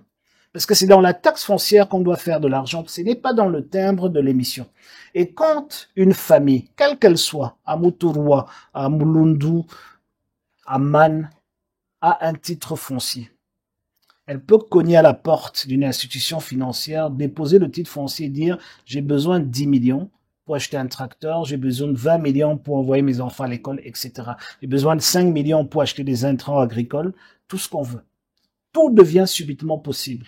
Et c'est comme ça qu'on sort une population de la précarité. On ne la sort pas en faisant des grandes incantations, en faisant des kermesses, en faisant des meetings. On le sort, c'est des faits. Et c'est ce qui s'est passé ailleurs et c'est ce que le SDF va faire dès novembre. Vous pensez que le Cameroun a les moyens de réaliser tout ceci? On a plus que les moyens. C'est pas les moyens qui nous manquent. Les titres fonciers, c'est du papier, madame. Les titres fonciers, c'est une organisation, c'est un cadastre. Aujourd'hui, on a les moyens avec le géodésique pour avoir un cadastre exact de toute la République. Maintenant, il faut se parler, il faut s'accorder pour savoir qui a droit à quoi. Je suis sûr que dans votre village, en tout cas dans le mien, je sais exactement quelle famille a quel terrain. Je suis sûr que c'est la même chose chez vous. Il faut juste mettre ça sur papier, c'est tout. C'est tout ce qu'on demande. Aujourd'hui, on ne le met pas sur papier parce que les prévaricateurs sont ceux qui ne veulent pas qu'on le mette et ils sont malheureusement au pouvoir. Donc, ils arrivent à accaparer toutes ces terres pour eux. Mais il faut rentrer un pas en arrière, madame, pour dire que si tel a son champ de mil ici, et ce champ de mil, c'est sur sa terre, il doit nécessairement obtenir un titre foncier. Et une fois qu'il a le titre foncier, sa vie change. Parce que non seulement il a la sécurité, il peut léguer quelque chose à ses enfants, parce que très souvent, quand cette personne décède, on chasse la femme du village et le voisin vient arracher le terrain. OK? Donc, quand il y a un titre foncier, tout ça, il y a cette sécurité. Deuxièmement, vous pouvez utiliser cet instrument de sécurité pour lever des fonds et pour devenir encore un meilleur agriculteur ou faire autre chose ou aller au Canada. Aller au Canada, c'est ce qu'ils font beaucoup. C'était pour rigoler. Hein. Je vois. En parlant de jeunesse, emploi et éducation, vous dites vouloir supprimer l'examen probatoire dans le système éducatif national. Est-ce la priorité dans la réforme du système éducatif? Écoutez, quand vous retenez un seul point sur 30 pages et vous appelez ça la priorité, je me pose des questions. Mais ce n'est pas la priorité pour répondre à votre question, mais c'est important. C'est important parce que c'est une source de frustration et c'est complètement inutile. Mais l'orientation, l'éducation aujourd'hui a un problème fondamental. C'est qu'au fait, nous formons des chômeurs. Et il faut changer cela, il faut changer ce paradigme. Il faut avoir déjà la conscience du problème, je l'ai, ceux du SDF l'ont, et il faut avoir le courage de l'affronter, de le changer. Et nous pensons que nous avons le courage de l'affronter, de le changer. La première des choses qu'il faut faire, c'est de passer à une éducation 2.0, donc une éducation plus digitale. C'est très important parce que ça permet d'aller beaucoup plus vite et de mieux cibler. Une éducation digitale permet aussi d'avoir le retour de ce qui se passe dans les salles de classe pour savoir à quel niveau les apprenants sont. Deuxièmement, très important aussi, les personnes les plus importantes dans une société, dans une communauté, ce sont les enseignants. Et donc, il faut mettre les enseignants là où ils doivent être. Les enseignants doivent avoir, à mon humble avis, au moins le double de ce qu'ils gagnent aujourd'hui. Et surtout, il faut avoir un index de pénibilité pour tous ceux qui doivent enseigner dans des conditions très difficiles, dans des endroits très reculés. Donc, ce n'est pas normal aujourd'hui qu'un enseignant qui est je dirais, parce qu'on est ici à Douala, qui est à Bonanjo, ait le même salaire que quelqu'un qui, malheureusement, ne peut même pas vivre avec sa famille parce qu'il n'y a pas de maison d'astreinte et tout ça dans une bourse pas possible quelque part. Il faudrait qu'il ait une compensation de la pénibilité de son lieu d'affectation pour qu'il puisse se concentrer à donner le meilleur aux enfants ou aux apprenants qu'il y a là-bas. Il y a un problème qui me tient à cœur aussi, c'est celui de l'orientation scolaire. Aujourd'hui, il y a 405 000 étudiants dans les universités d'État. Sur les 405 000, il y a très peu, je ne veux pas me tromper de chiffre, mais très très peu qui vont dans le sens des études productives. En fait, je crois qu'il y a quelque chose comme 200 000 qui font droit. Alors que nous savons tous que nous ne sommes pas un pays à autant de problèmes que nous avons besoin d'autant de juristes, mais on a besoin de juristes, mais peut-être pas autant. Et pourquoi est-ce que c'est comme ça? C'est à dessein. C'est à dessein parce que le gouvernement ne veut pas que cette jeunesse progresse. Parce que s'ils voudraient vraiment que cette jeunesse progresse, ils allaient ouvrir l'éducation, je dirais l'enseignement supérieur des STEM, donc de tout ce qui est technologie, ingénierie, médecine, sciences, on allait l'ouvrir en bas. Quand vous voyez les Camerounais et les Camerounaises aller au Mali, en pleine guerre, faire médecine, aller en Guinée faire médecine, ce n'est pas parce que l'école là-bas est meilleure, c'est parce qu'on entre sans passer par un concours nécessairement. C'est-à-dire qu'au fait, on prend autant de postulants qualifiés qu'il y a. Et normalement, ce qui se passe dans ces écoles et dans ces pays qui veulent véritablement avoir le personnel, les ressources humaines nécessaires, c'est qu'on accueille autant de personnes que possible et on les forme. Et c'est au fur et à mesure de la formation et c'est à la sortie que seulement les meilleurs sortent. Or, au Cameroun, on fait l'inverse. On vous dit qu'on prend, souvent avec corruption, mais on vous dit qu'on prend les meilleurs à l'entrée, mais rien ne vous dit, et vous avez été à l'école, rien ne vous dit que le meilleur à l'entrée, 7 années plus tard, sera le meilleur à la sortie. Et très souvent, entre-temps, peut-être même la passion ou l'orientation était mauvaise ou la passion pour ce qu'il a appris est partie. Donc, résultat des courses, nous avons des Chinois en 65 années après notre indépendance, nous avons des Chinois qui font nos routes, nous avons des Togolais qui font nos ponts, nous importons pour presque tout. Et nous avons des juristes sur tous les plateaux de télévision. Et c'est ça qu'il faut inverser. Et ça, il faut beaucoup de courage, il faut prendre le taureau par les cornes pour dire stop, il faut qu'on inverse. Et pour y arriver, il y a beaucoup de petites mesures qu'on voit comme toutes petites mais très importantes. La première, c'est d'offrir cette éducation jusqu'à la fin de vie. C'est-à-dire que quelqu'un devrait pouvoir à 50 ans décider d'aller refaire, sans payer le prix professionnel, aller refaire son éducation. Il n'est pas normal qu'aujourd'hui, à l'entrée, qu'on ait des plafonds de 24 ans, je crois, ou de 30 ans ici. Non, il faut ouvrir tout cela. Il faut que les gens aient accès à l'éducation. C'est très important. Mais surtout, il faut que l'éducation s'arrime aux besoins, pas du marché du travail, parce que le marché du travail est en train d'évoluer, parce que le futur du travail sera bien différent de ce que nous connaissons aujourd'hui. Mais je vais vous prendre un exemple, madame. Est-ce que vous vous rendez compte que pratiquement tous ceux qui réfléchissent un tout petit peu et qui lisent et qui essayent de penser l'avenir de ce pays et d'autres sont conscients que des entités comme l'Union européenne et d'autres parlent de la fin du véhicule thermique. C'est-à-dire que des producteurs de véhicules aujourd'hui nous disent que à partir de 2035, ils ne vont plus que produire des véhicules électriques, et ils vont plus produire des véhicules thermiques. Ok, 2035, c'est dans 10 ans. Vous avez, en septembre passé, vous avez encore eu des dizaines de milliers de Camerounaises et de Camerounais qui ont été recrutés en mécanique auto. C'est-à-dire que pour apprendre à réparer des moteurs qui ne vont pas exister dans 10 ans. C'est-à-dire que le temps qu'ils sortent de l'école, 5 années plus tard, tout ce qu'ils ont appris est caduc. Quand moi je suis devenu député, je me suis plaint sur le fait que les lycées techniques enseignaient, ou c'était peut-être juste avant que je devienne député, que les lycées techniques enseignaient toujours la sténodactylo. Parce que j'ai eu un CV qui est arrivé sur ma table dans mes bureaux, où une jeune dame cherchait du travail, elle me dit, elle a fait sténodactylo, j'ai mis les mains sur la tête, j'ai dit, mais c'est pas possible. On dépense encore l'argent du contribuable aujourd'hui pour enseigner la sténodactylo. Et c'est la même chose que nous faisons. Donc nous n'évoluons pas. Aujourd'hui, nous savons que même l'électricité telle qu'on la voit évolue. Tout évolue. Même la médecine évolue. Tout évolue. Mais le secteur privé essaye de s'arrimer sur les nouveaux métiers de demain. Et d'ailleurs, il y a des très bonnes écoles à Douala et partout à Bouya, tout ça. Mais le secteur public qui devrait être la locomotive est à la traîne. Et donc, ça vient d'un seul fait, c'est que ceux qui nous gouvernent ont un logiciel qui a été mis en place en 1957 et ils sont plus au fait des choses et des avancées et toute la population paye le prix. Et c'est pour cela qu'il faut changer ce régime, pour pouvoir avoir des gens au pouvoir qui pensent l'avenir et qui mettent en place des projets, des programmes qui peuvent mettre le Cameroun à niveau en orbite. Nous avons loupé. D'ailleurs, nous n'existions pas lors de la première révolution industrielle.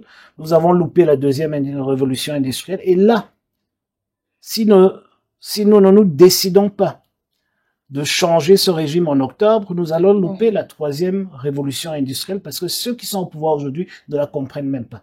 Et si on loupe la troisième révolution industrielle, ça sera la précarité pour le prochain siècle. Et nous ne pouvons pas nous permettre cela. Bien. Alors, quelle politique est-ce que vous engagez pour encadrer et valoriser les métiers informels dans lesquels beaucoup de jeunes évoluent déjà aujourd'hui? Alors, si quelqu'un dirige un pays et il encadre l'informel, soit vous l'amenez à La Haye pour l'enfermer, soit vous l'amenez au centre Jameau pour l'interner. Ce qu'il faut, quand la taille de l'informel est le résultat direct de l'échec de vos politiques publiques. Quand vos politiques publiques sont bonnes, personne n'est dans l'informel. L'informel n'existe que parce que les gens fuient ce qui est formel, ou les gens n'ont pas les moyens d'accéder à ce qui est formel. Donc vous ne pouvez pas encadrer l'informel, c'est de les tirer vers le formel. Et il y a beaucoup de façons de le faire. Nous l'avons dans le programme. Maintenant, il s'agit du formel administratif, du formel fiscal, etc. Il faut définir dans quel formel nous parlons. Mais ce que je veux vous dire fondamentalement, c'est que vous mesurez la réussite d'une gouvernance sur le poids de l'informel. Si l'informel est dérisoire, ça veut dire que cette gouvernance réussit. Si l'informel est de 85% comme au Cameroun, ça veut dire qu'au fait, on n'est pas gouverné. Comment est-ce que vous comptez soutenir l'entrepreneuriat jeune, notamment l'accès au financement et à l'accompagnement? Alors, il y a beaucoup de mesures, mais j'aime pas trop me barricader dans l'entrepreneuriat jeune parce qu'au fait, il faut donner des opportunités aux jeunes, il faut donner des opportunités aux entrepreneurs. Et maintenant, il faut pousser les jeunes vers l'entrepreneuriat. Donc, quand vous dites que vous offrez des fenêtres à l'entrepreneuriat jeune, au fait, vous fermez des portes à d'autres. Donc, si vous faites quelque chose pour l'entrepreneuriat, il faut que ce soit pour l'entrepreneuriat, quel que soit l'âge, de 7 à 70 ans, 17 ans comme diraient certains. Mais maintenant, il y a des dispositions que vous pouvez prendre qui permettent aux jeunes d'accéder vers l'entrepreneuriat. Je ne sais pas si on se comprend. C'est-à-dire, il est important que les règles soient des règles pour tout l'écosystème entrepreneurial, mais au-delà de ça, il faut que les jeunes soient attirés vers l'entrepreneuriat. Et donc, il y a beaucoup de mesures. La première, c'est de comprendre l'entrepreneuriat. Aujourd'hui, le premier problème que nous avons au Cameroun, c'est que beaucoup ne comprennent pas ce que c'est que l'entrepreneuriat. C'est-à-dire que il faudrait, dès le plus bas âge, commencer à introduire l'entrepreneuriat ou les notions d'entrepreneuriat et de l'économie au sein des enfants pour qu'ils commencent à comprendre comment ça fonctionne. Aujourd'hui, je peux vous dire, vous pouvez regarder autour de vous, je suis convaincu que 8 sur 10 Camerounais, et surtout des jeunes, n'ont aucune idée du fonctionnement du fisc. Aucune. Et c'est un problème. Et ce qu'il faut surtout faire, c'est de créer, pour l'entrepreneuriat en général et pour les jeunes en particulier, c'est de créer des opportunités qui, avec l'aide du gouvernement, deviennent des opportunités pérennes, pas des opportunités électorales ou des opportunités, mais des opportunités à long terme. Et donc, il faut créer, déjà la première des choses qu'il faut faire au niveau national, c'est qu'il faut arrêter ce développement économique équilibré. C'est-à-dire que faire des usines à tracteurs à Ebolova, là où on peut pas utiliser les tracteurs, au lieu de les faire à Garoua ou à Maroua ou à Bamenda ou à Bafoussam, là où on peut les utiliser, etc. Il faut aller vers des clusters et les développer.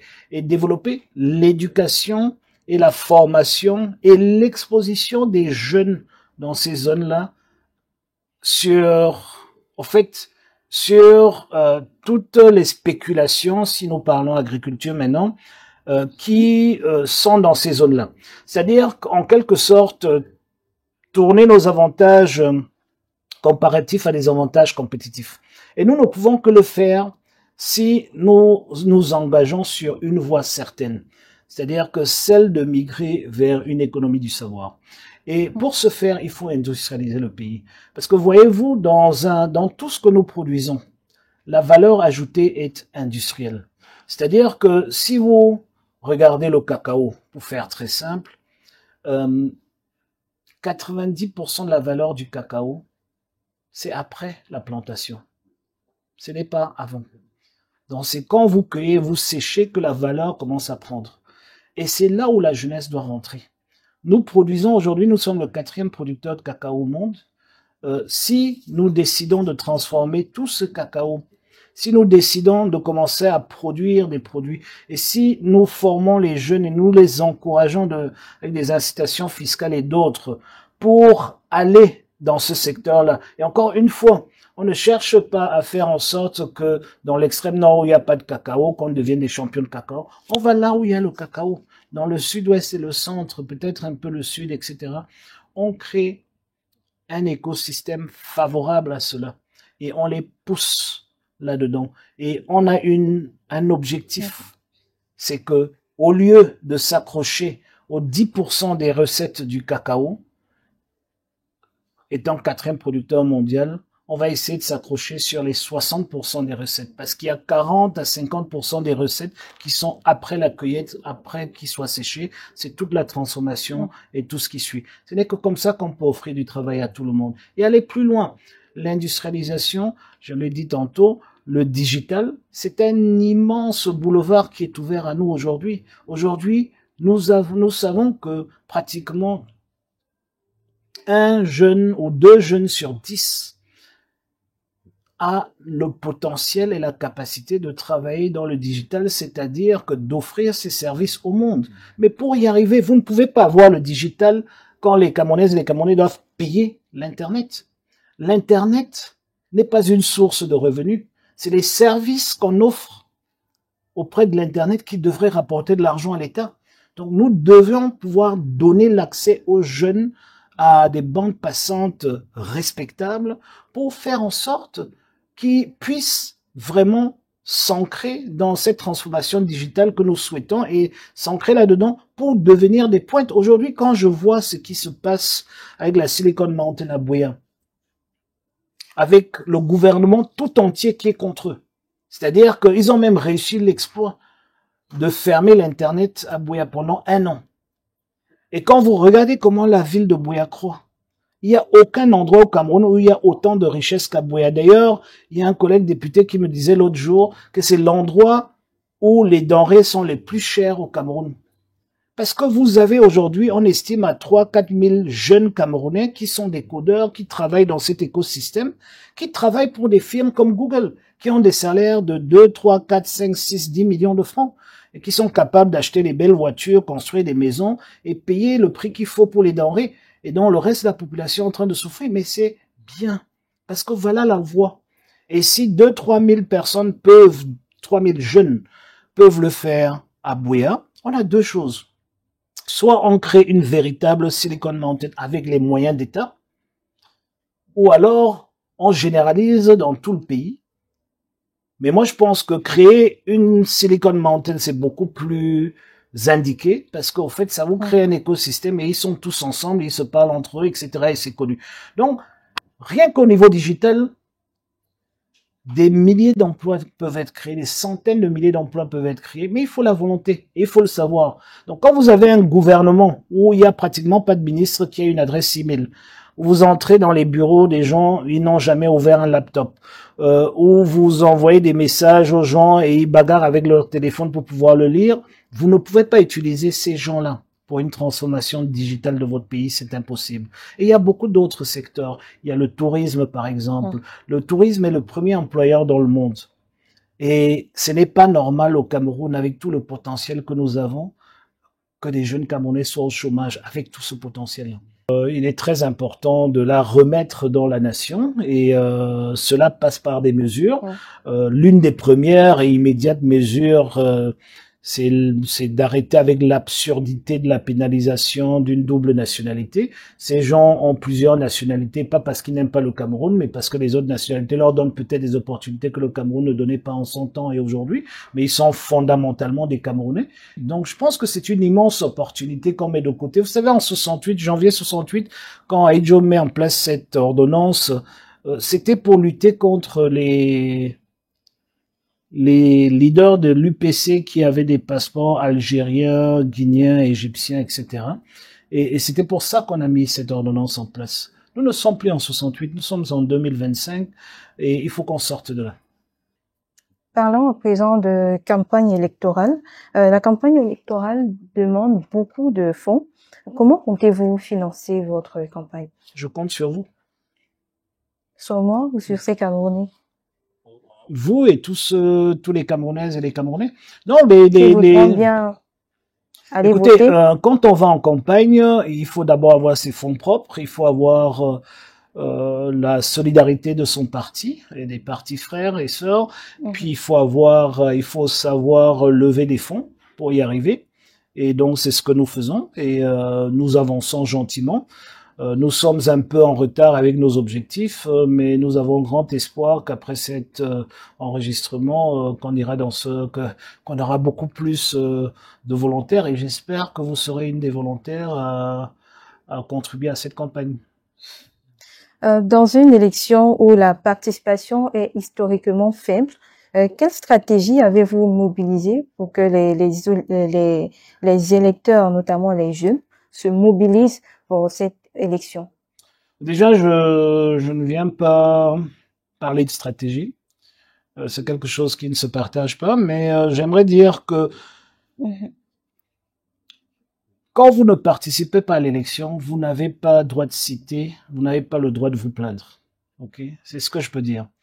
Donc, les Camerounais souffrent dans leur chair de cette situation, de ce pouvoir qui les comprime. Et la seule façon de s'en sortir sans guerre, c'est d'aller voter. Si, encore une fois, il n'y a que 7 à 8% des Camerounaises et des Camerounais qui vont voter et qui décident de donner le pouvoir à nouveau à Monsieur Biya ou à ses affidés, nous aurons 7 années de plus de souffrance. Moi, je ne peux que proposer. Vous savez, je ne peux qu'apporter le cheval à l'eau. Je ne peux pas le forcer de boire. Et donc, mon rôle, c'est de dire aux citoyens que le Cameroun nous appartient. Il faut s'inscrire, il faut aller voter. Et choisir ceux qui vont diriger ce pays pour vous amener dans le sens que vous pensez être le meilleur pour vous-même, mais surtout pour vos enfants. Parce que les politiques publiques qu'on met en place aujourd'hui, ce sont les enfants qui en profitent par la suite. C'est pas nous. Nous, on les met en place, les autres viennent cueillir les fruits. Donc, il faut absolument que les gens le comprennent. Que du moment où ils ne votent pas, ils punissent leurs enfants. Du moment où ils refusent de s'inscrire, ils punissent leur pays. Et donc, il faut que les gens aillent s'inscrire, qu'ils sortent et qu'ils aillent voter, qu'ils fassent un choix. Et tant qu'on ne fait pas cela, ce pays ne vivra pas en paix.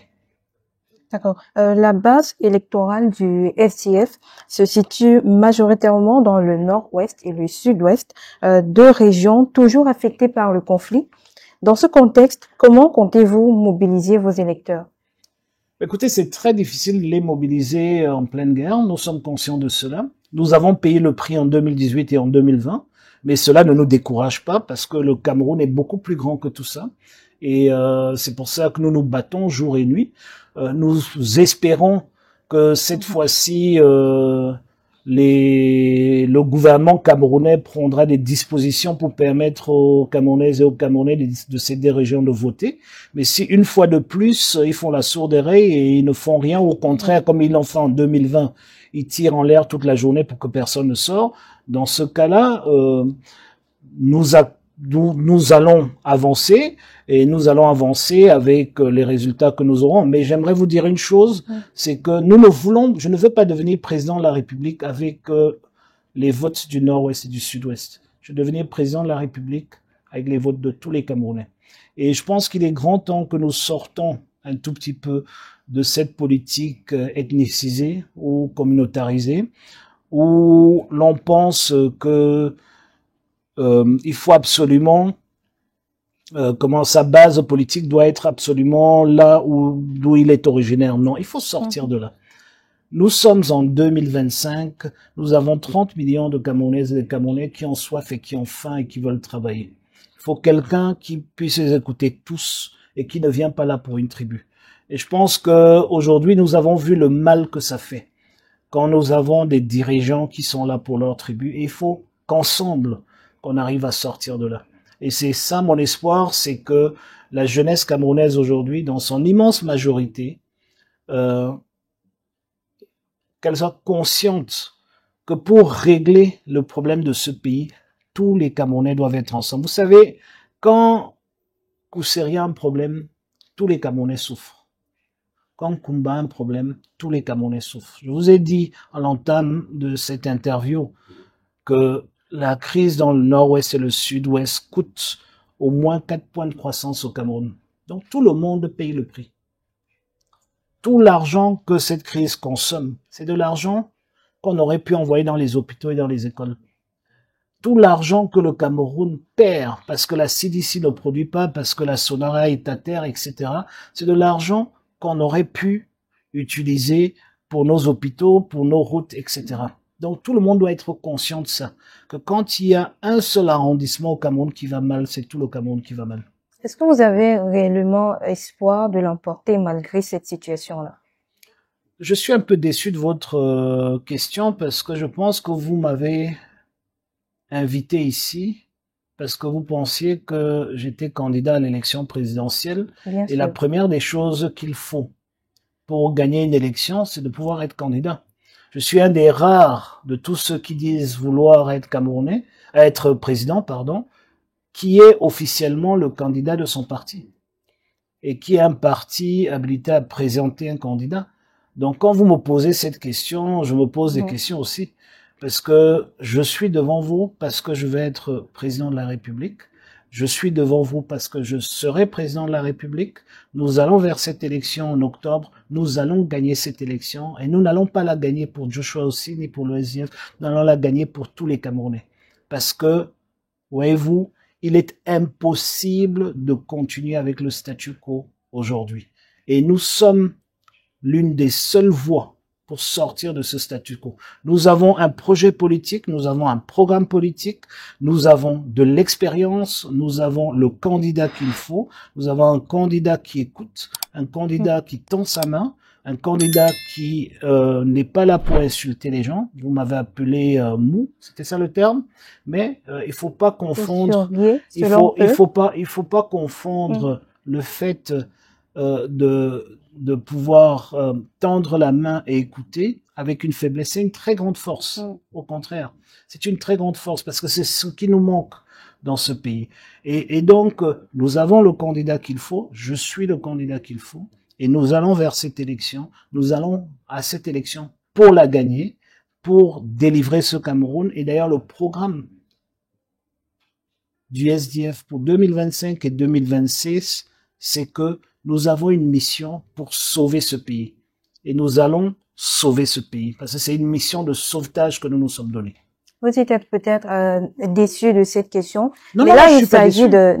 de la question de savoir si vous êtes réellement, si vous avez réellement je suis espoir que ça étonné, se c'est passe. pas la déception, c'est l'étonnement. C'est-à-dire que vous passez Vous avez 2 heures utilisé avec moi. déception, sauf si c'est Oui, un mot encore polysémique. Oui, j'ai utilisé peut-être déception, mais au fait, la réalité, c'est que je suis étonné parce que vous passez 2 heures avec moi et vous semblez ne pas être convaincu que quelqu'un d'autre puisse gagner l'élection présidentielle. Et je vous dis, non seulement M. Biya va la perdre, mais je vais la gagner. Et je reviendrai, je vous ferai le plaisir de revenir vers vous après cette élection. Pour un entretien présidentiel cette fois-ci. Sauf que là, vous ne répondez pas tout simplement pour moi, parce que c'est milliers de Camerounais qui nous regardent, qui vous écoutent, ont aussi besoin de savoir. Moi, j'ai passé 2 heures de temps avec vous, mais je pense pas que c'est déjà le cas avec eux. Peut-être qu'ils auront aussi besoin de le savoir. J'aimerais le dire en toute humilité. La raison pour laquelle je suis assis ici, c'est parce que je suis candidat à l'élection présidentielle. Et la deuxième raison pour laquelle je suis assis ici, c'est que vous vous dites que quelque part, je pourrais quand même gagner. Donc, si j'étais candidat et j'avais aucune chance de gagner, vous ne m'inviterez pas. C'est ce que j'essaye de dire. Donc, rien que le simple fait que vous m'ayez invité me donne une chance de plus pour gagner. Merci beaucoup. Une façon de dire, vous avez totalement espoir et c'est déjà louable. Ce n'est pas de l'espoir, c'est une certitude. Une certitude, ok. Voilà. Disons que c'est déjà louable. Ben écoutez, je sais pas pourquoi c'est déjà louable. Quand vous dites que c'est déjà louable, c'est que vous n'y croyez pas. Et c'est pour cela que... Ce n'est pas à moi d'y croire ou de ne pas y croire. Non, ce que j'essaie de dire, madame, c'est que quand vous utilisez ces expressions-là, c'est que c'est déjà louable, ça veut dire que c'est déjà mieux que rien. Et c'est pour ça que j'essaye de vous dire que, au fait, ce que je ressens de ce que vous dites, c'est que vous n'y croyez pas. Mais j'aimerais vous dire, vous méritez mieux que ce que vous vivez aujourd'hui. Et c'est pour cela que nous sommes en politique. Vous méritez 10 fois plus que ce que vous vivez aujourd'hui. Et c'est pour cela que nous sommes en politique. Parce que, 1, nous le savons. 2, nous allons le faire.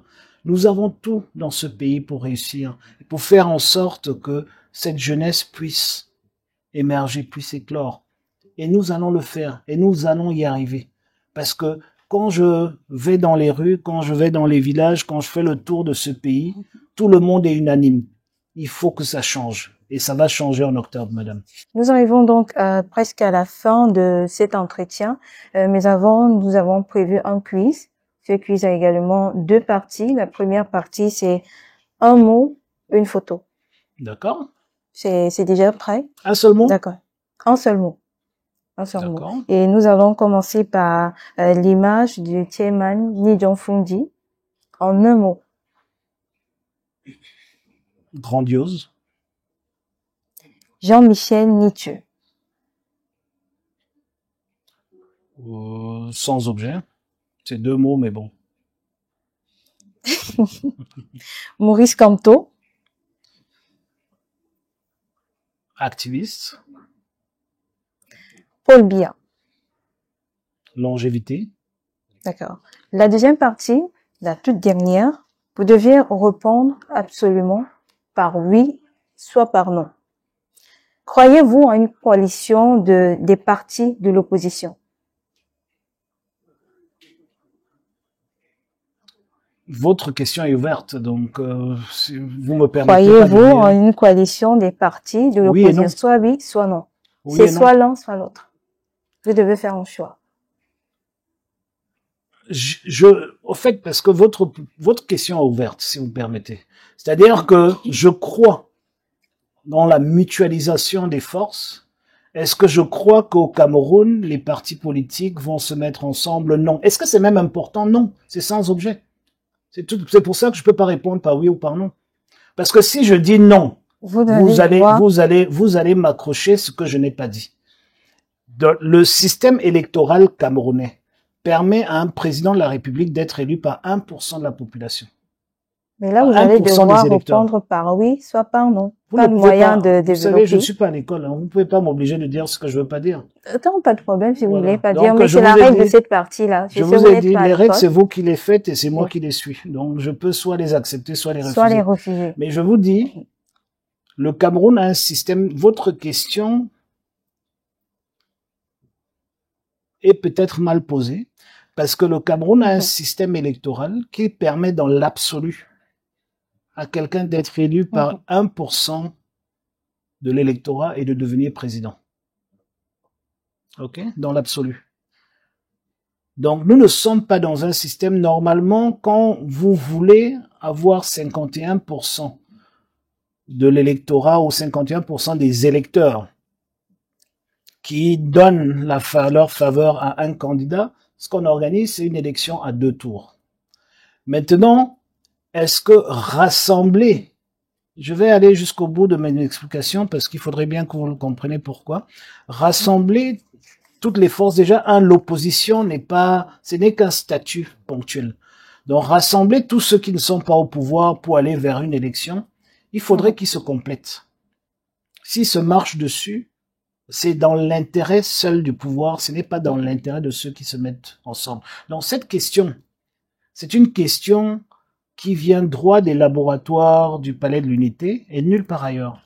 Parce que eux, ils essayent de décourager les électeurs en disant que si les candidats ne se mettent pas ensemble, il n'y a pas de chance de gagner. Et d'ailleurs, si on a triché, c'était même sans objet parce que les candidats n'étaient pas ensemble, donc qu'est-ce qu'ils auraient pu faire? Madame, l'élection au Sénégal que vous avez tous suivie a démarré avec 53 candidats. En 92, quand le SDF gagne ses élections, il y avait une dizaine de candidats. Donc, c'est un faux sujet sur lequel on essaye de donner beaucoup d'importance pour décourager les gens à aller voter. Quel est le résultat qu'on attend de ça? Qu'encore une fois, 7% des Camerounais décident de qui va gouverner ce pays pendant 7 ans. Et je suis contre. Donc, c'est pour cela que je ne rentre pas dans ce débat. Si 2 partis politiques peuvent se compléter, peuvent mutualiser leurs efforts, ils n'ont pas nécessairement besoin de mutualiser ces efforts pour avoir un candidat. Vous pouvez mutualiser ces efforts pour avoir le résultat qu'un candidat aurait. C'est-à-dire que, par exemple, dans les bureaux de vote, nous pouvons dire, et nous sommes dans des discussions avec des partis politiques pour mutualiser nos efforts dans les bureaux de vote. Pour que là où je suis absent, si lui il est présent, il s'occupe de nous deux, etc. Ça, il y a absolument aucun problème. Nous avons besoin de 90 000 agents électoraux. Si un autre parti, si nous présentons 60 000 agents électoraux et dans des endroits où nous sommes absents, un autre parti nous donne 30 000 agents électoraux, en partant d'ici, son pied, jusqu'à demain matin, jusqu'à ce qu'on trouve un accord. Parce que c'est très important pour nous. Mais si c'est pour mettre 2 photos ensemble à la une d'un journal, c'est pour perdre le temps aux Camerounais. C'est pour cela que vous donnez de l'importance à quelque chose qui, au fait, est dérisoire. Mais si il fallait juste que tout le monde se mette ensemble pour gagner une élection, mais c'est que Biya serait parti depuis très longtemps. Depuis très très longtemps. En 2004, il y a une coalition forte qui s'est mise en place et dans laquelle d'ailleurs le SDF n'y était pas. OK, parce que nous n'étions pas d'accord avec la façon dont cette coalition a été mise en place. Il est allé à l'élection. Cette coalition-là n'est même pas sortie deuxième. Donc, si les mêmes aujourd'hui viennent vous dire qu'il faut passer par une coalition pour battre monsieur Biya, madame, il faut être dans les bureaux de vote, il faut être au contact des Camerounaises et des Camerounais, passer moins de temps à la télé et sur les réseaux sociaux, mais sur le terrain, il faut avoir des équipes sur le terrain, il faut se mobiliser, il faut dérouler un programme, il faut convaincre les Camerounais. Voilà ce qu'il faut. Voilà ce qu'il faut pour gagner une élection au Cameroun. Parlant d'élections, est-ce que vous avez confiance en la transparence des prochaines élections? Encore une fois, non, j'ai pas confiance, mais une élection n'est pas une affaire de confiance, c'est une affaire de rapport de force. Si la masse critique sort pour voter, cette transparence est dérisoire. D'accord. Vous comprenez? Je vais vous prendre un exemple. Macky Sall a organisé ses élections au Sénégal. La masse critique est sortie sur une cinquantaine de cas. La masse est sortie et a décidé que ça va aller dans ce sens. Et ça allait dans ce sens-là. Il ne pouvait rien faire. Vous savez, vous pouvez tricher vous ne pouvez pas tricher 70%. Vous pouvez tricher sur 3%, 5%. C'est comme dans les examens. Vous ne pouvez pas tricher tout l'examen. Vous pouvez tricher sur une réponse 2. Vous ne pouvez pas tricher sur 10 feuilles. C'est impossible. Ne développons pas beaucoup pour cette fois. C'est non pour cette partie-là. Avez-vous confiance en la transparence des prochaines élections? C'est non. Non, je refuse. Madame, je refuse de dire non. Et de ne pas argumenter. Je refuse de dire non et de ne pas argumenter ou de dire non sans argument parce que dire non, vous jouez le rôle de Monsieur Biya. C'est-à-dire, quand je dis non, ça décourage les gens à aller voter. Et je ne peux pas me permettre de faire ça. J'ai une responsabilité politique dans ce pays, madame. Donc, vous ne pouvez pas m'obliger à rentrer dans un canevas qui n'est pas le mien. Je ne vous oblige pas, je vous ai bien permis de développer après. Je n'ai pas confiance. C'est une question de rapport de force. Je suis le meilleur exemple. J'ai gagné une élection à Vrouy-Centre en tant que député, avec la même loi, qui n'a pas bougé d'un iota jusqu'aujourd'hui. Donc, c'est possible de gagner. Okay? Donc, il faut pas envoyer le mauvais message. C'est pas parce que la transparence n'y est pas qu'on ne peut pas gagner avec. Nous avons gagné en 92 sans code électoral. Nous allons gagner en 2025 avec un code électoral. Pensez-vous que le peuple camerounais a encore foi en ses leaders politiques? Alors, ce que je rencontre, oui. Le problème, madame, et permettez-moi de répondre, parce que si je dis seulement oui, encore une fois, je serai mal compris. Allez-y, c'est déjà bien de commencer par oui ou non. J'ai toujours commencé avec oui ou non. Hein. J'ai expliqué par la suite. C'est pourquoi je valide. C'est pourquoi je valide. La fin de l'interview, finalement, j'ai une appréciation. Merci. C'est pour vous taquiner. Je vois, vous aimez bien ça. Oui, j'aime. Ce que j'étais en train de dire, c'est que le problème, c'est que le peuple ne participe pas. C'est ça le problème. Vous n'avez pas le droit de vous plaindre quand vous restez à la maison.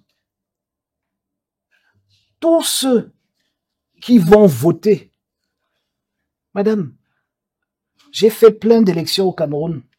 Je n'ai jamais vu quelqu'un être tapé dessus pour aller voter pour Monsieur Biya. Mais quand les 8% du Cameroun, de la population, va voter, et qu'une immense majorité de cette petite fraction des Camerounais choisit Monsieur Biya, les 90% qui sont restés à la maison n'ont pas le droit de se plaindre. Et j'aimerais bien qu'on se comprenne bien. Quand je parle de 8%, je parle de la population totale, pas des électeurs. Si nous sommes 30 millions et 2,4 millions donnent leur voix à Monsieur Biya, ça veut dire que, à mon humble avis, il y a 10 millions qui sont restés chez eux.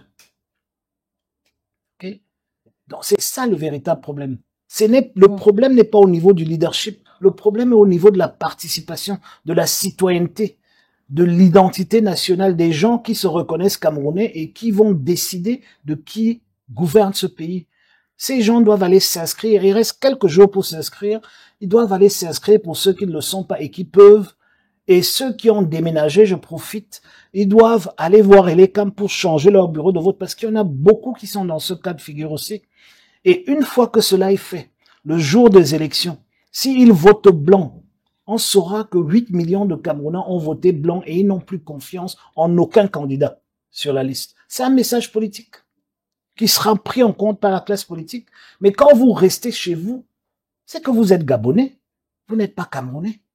Si vous voulez que ce pays avance, allez voter. Et remarquez bien, je vous ai pas dit pour qui il faut voter. Allez voter. Ce n'est que comme ça que le pays peut avancer. Donc vous ne pouvez pas parler des gens qui sont restés chez eux, qui n'ont pas bougé, qui n'ont pas voté, et vous venez me demander de vous dire par prestigiation, je ne sais pas trop quoi ce qu'ils pensent. Le simple fait qu'ils sont restés chez eux, ça veut dire qu'ils s'en foutent. Voilà la lecture. Donc les pas gens, forcément ceux qui sont restés chez eux. Ceux qui sont allés voter ont eu confiance en 2018 à 71% à M. Biya. Alors vous pouvez pas me dire qu'ils n'ont pas confiance en M. Biya. Ils ont voté à 71% pour lui. Les peu de Camerounais qui sont allés voter ont voté pour lui. C'est pour ça que je réponds de cette façon. Le problème, c'est que l'immense majorité des Camerounaises et des Camerounais sont restés silencieux, sont restés chez eux. Et donc le problème n'est pas du côté du leadership, c'est du côté de la citoyenneté. Les gens ne pensent pas que c'est utile d'aller voter. Et vous savez pourquoi? Parce que vous prêchez du matin au soir que le code électoral est mauvais, que les élections sont connues d'avance, que ceci, que cela, que ceci, que cela. Il faut une coalition, il faut des alliances. Voilà ce qui les garde à la maison. Et donc, au fait, les services de renseignement ont bien compris ça. Et ils poussent le public à parler de ça du matin au soir pour décourager. Oh, tant que Joshua aussi, Cabral Libri et Kamto ne sont pas ensemble, il n'y a aucune chance. Non, que nenni. Ce n'est pas vrai.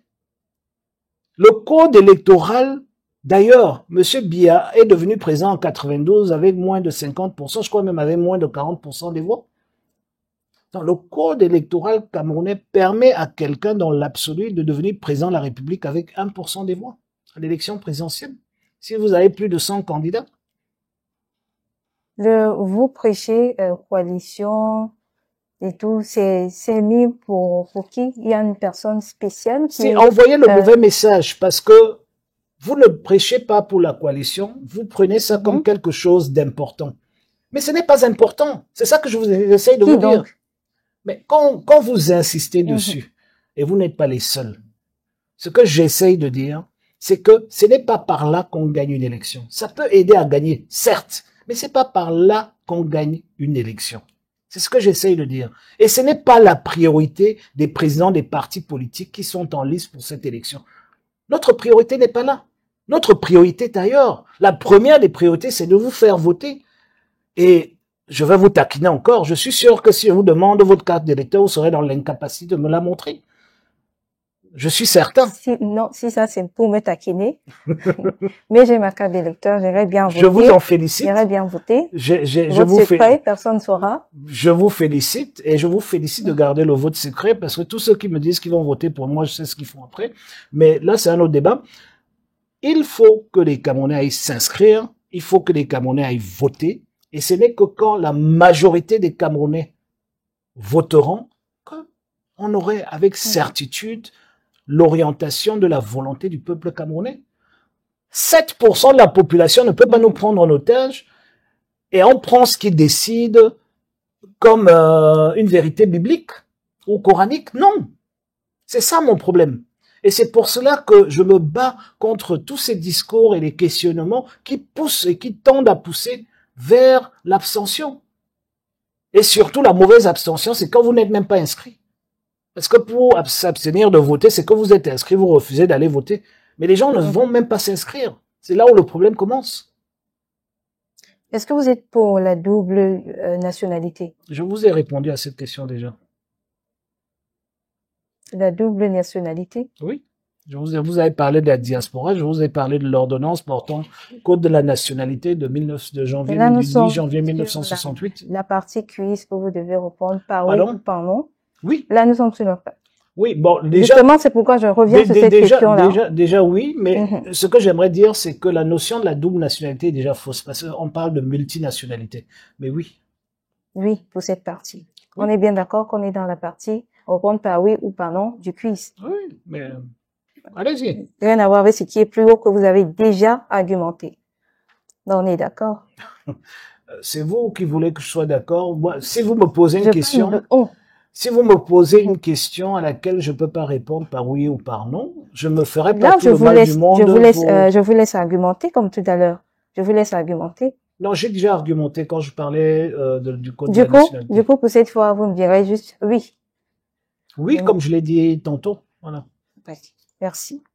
Alors, on arrive déjà à la fin de cet entretien. Je vais vous remercier d'avoir accepté d'être là, d'avoir répondu à nos questions. Voilà.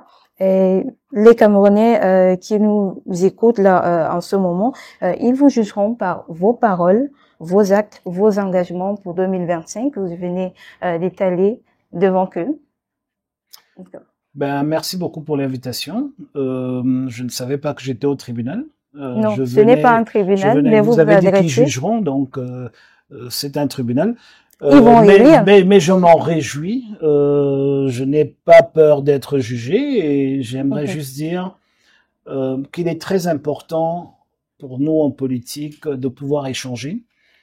Ces causeries sont très importantes parce qu'elles nous permettent de passer non seulement nos positions, mais aussi très souvent, et je l'espère, pouvoir apporter quelque chose de plus dans ce pays. C'est pour cela que je suis en politique. Donc, merci beaucoup pour l'invitation et je vous souhaite beaucoup de succès avec Axmedia.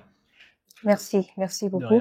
Merci à vous, chers internautes, d'avoir suivi. Si vous avez aimé, n'hésitez pas à liker, commenter, partager et surtout à vous abonner à Axmedia pour ne rien manquer des prochains entretiens comme celui-ci.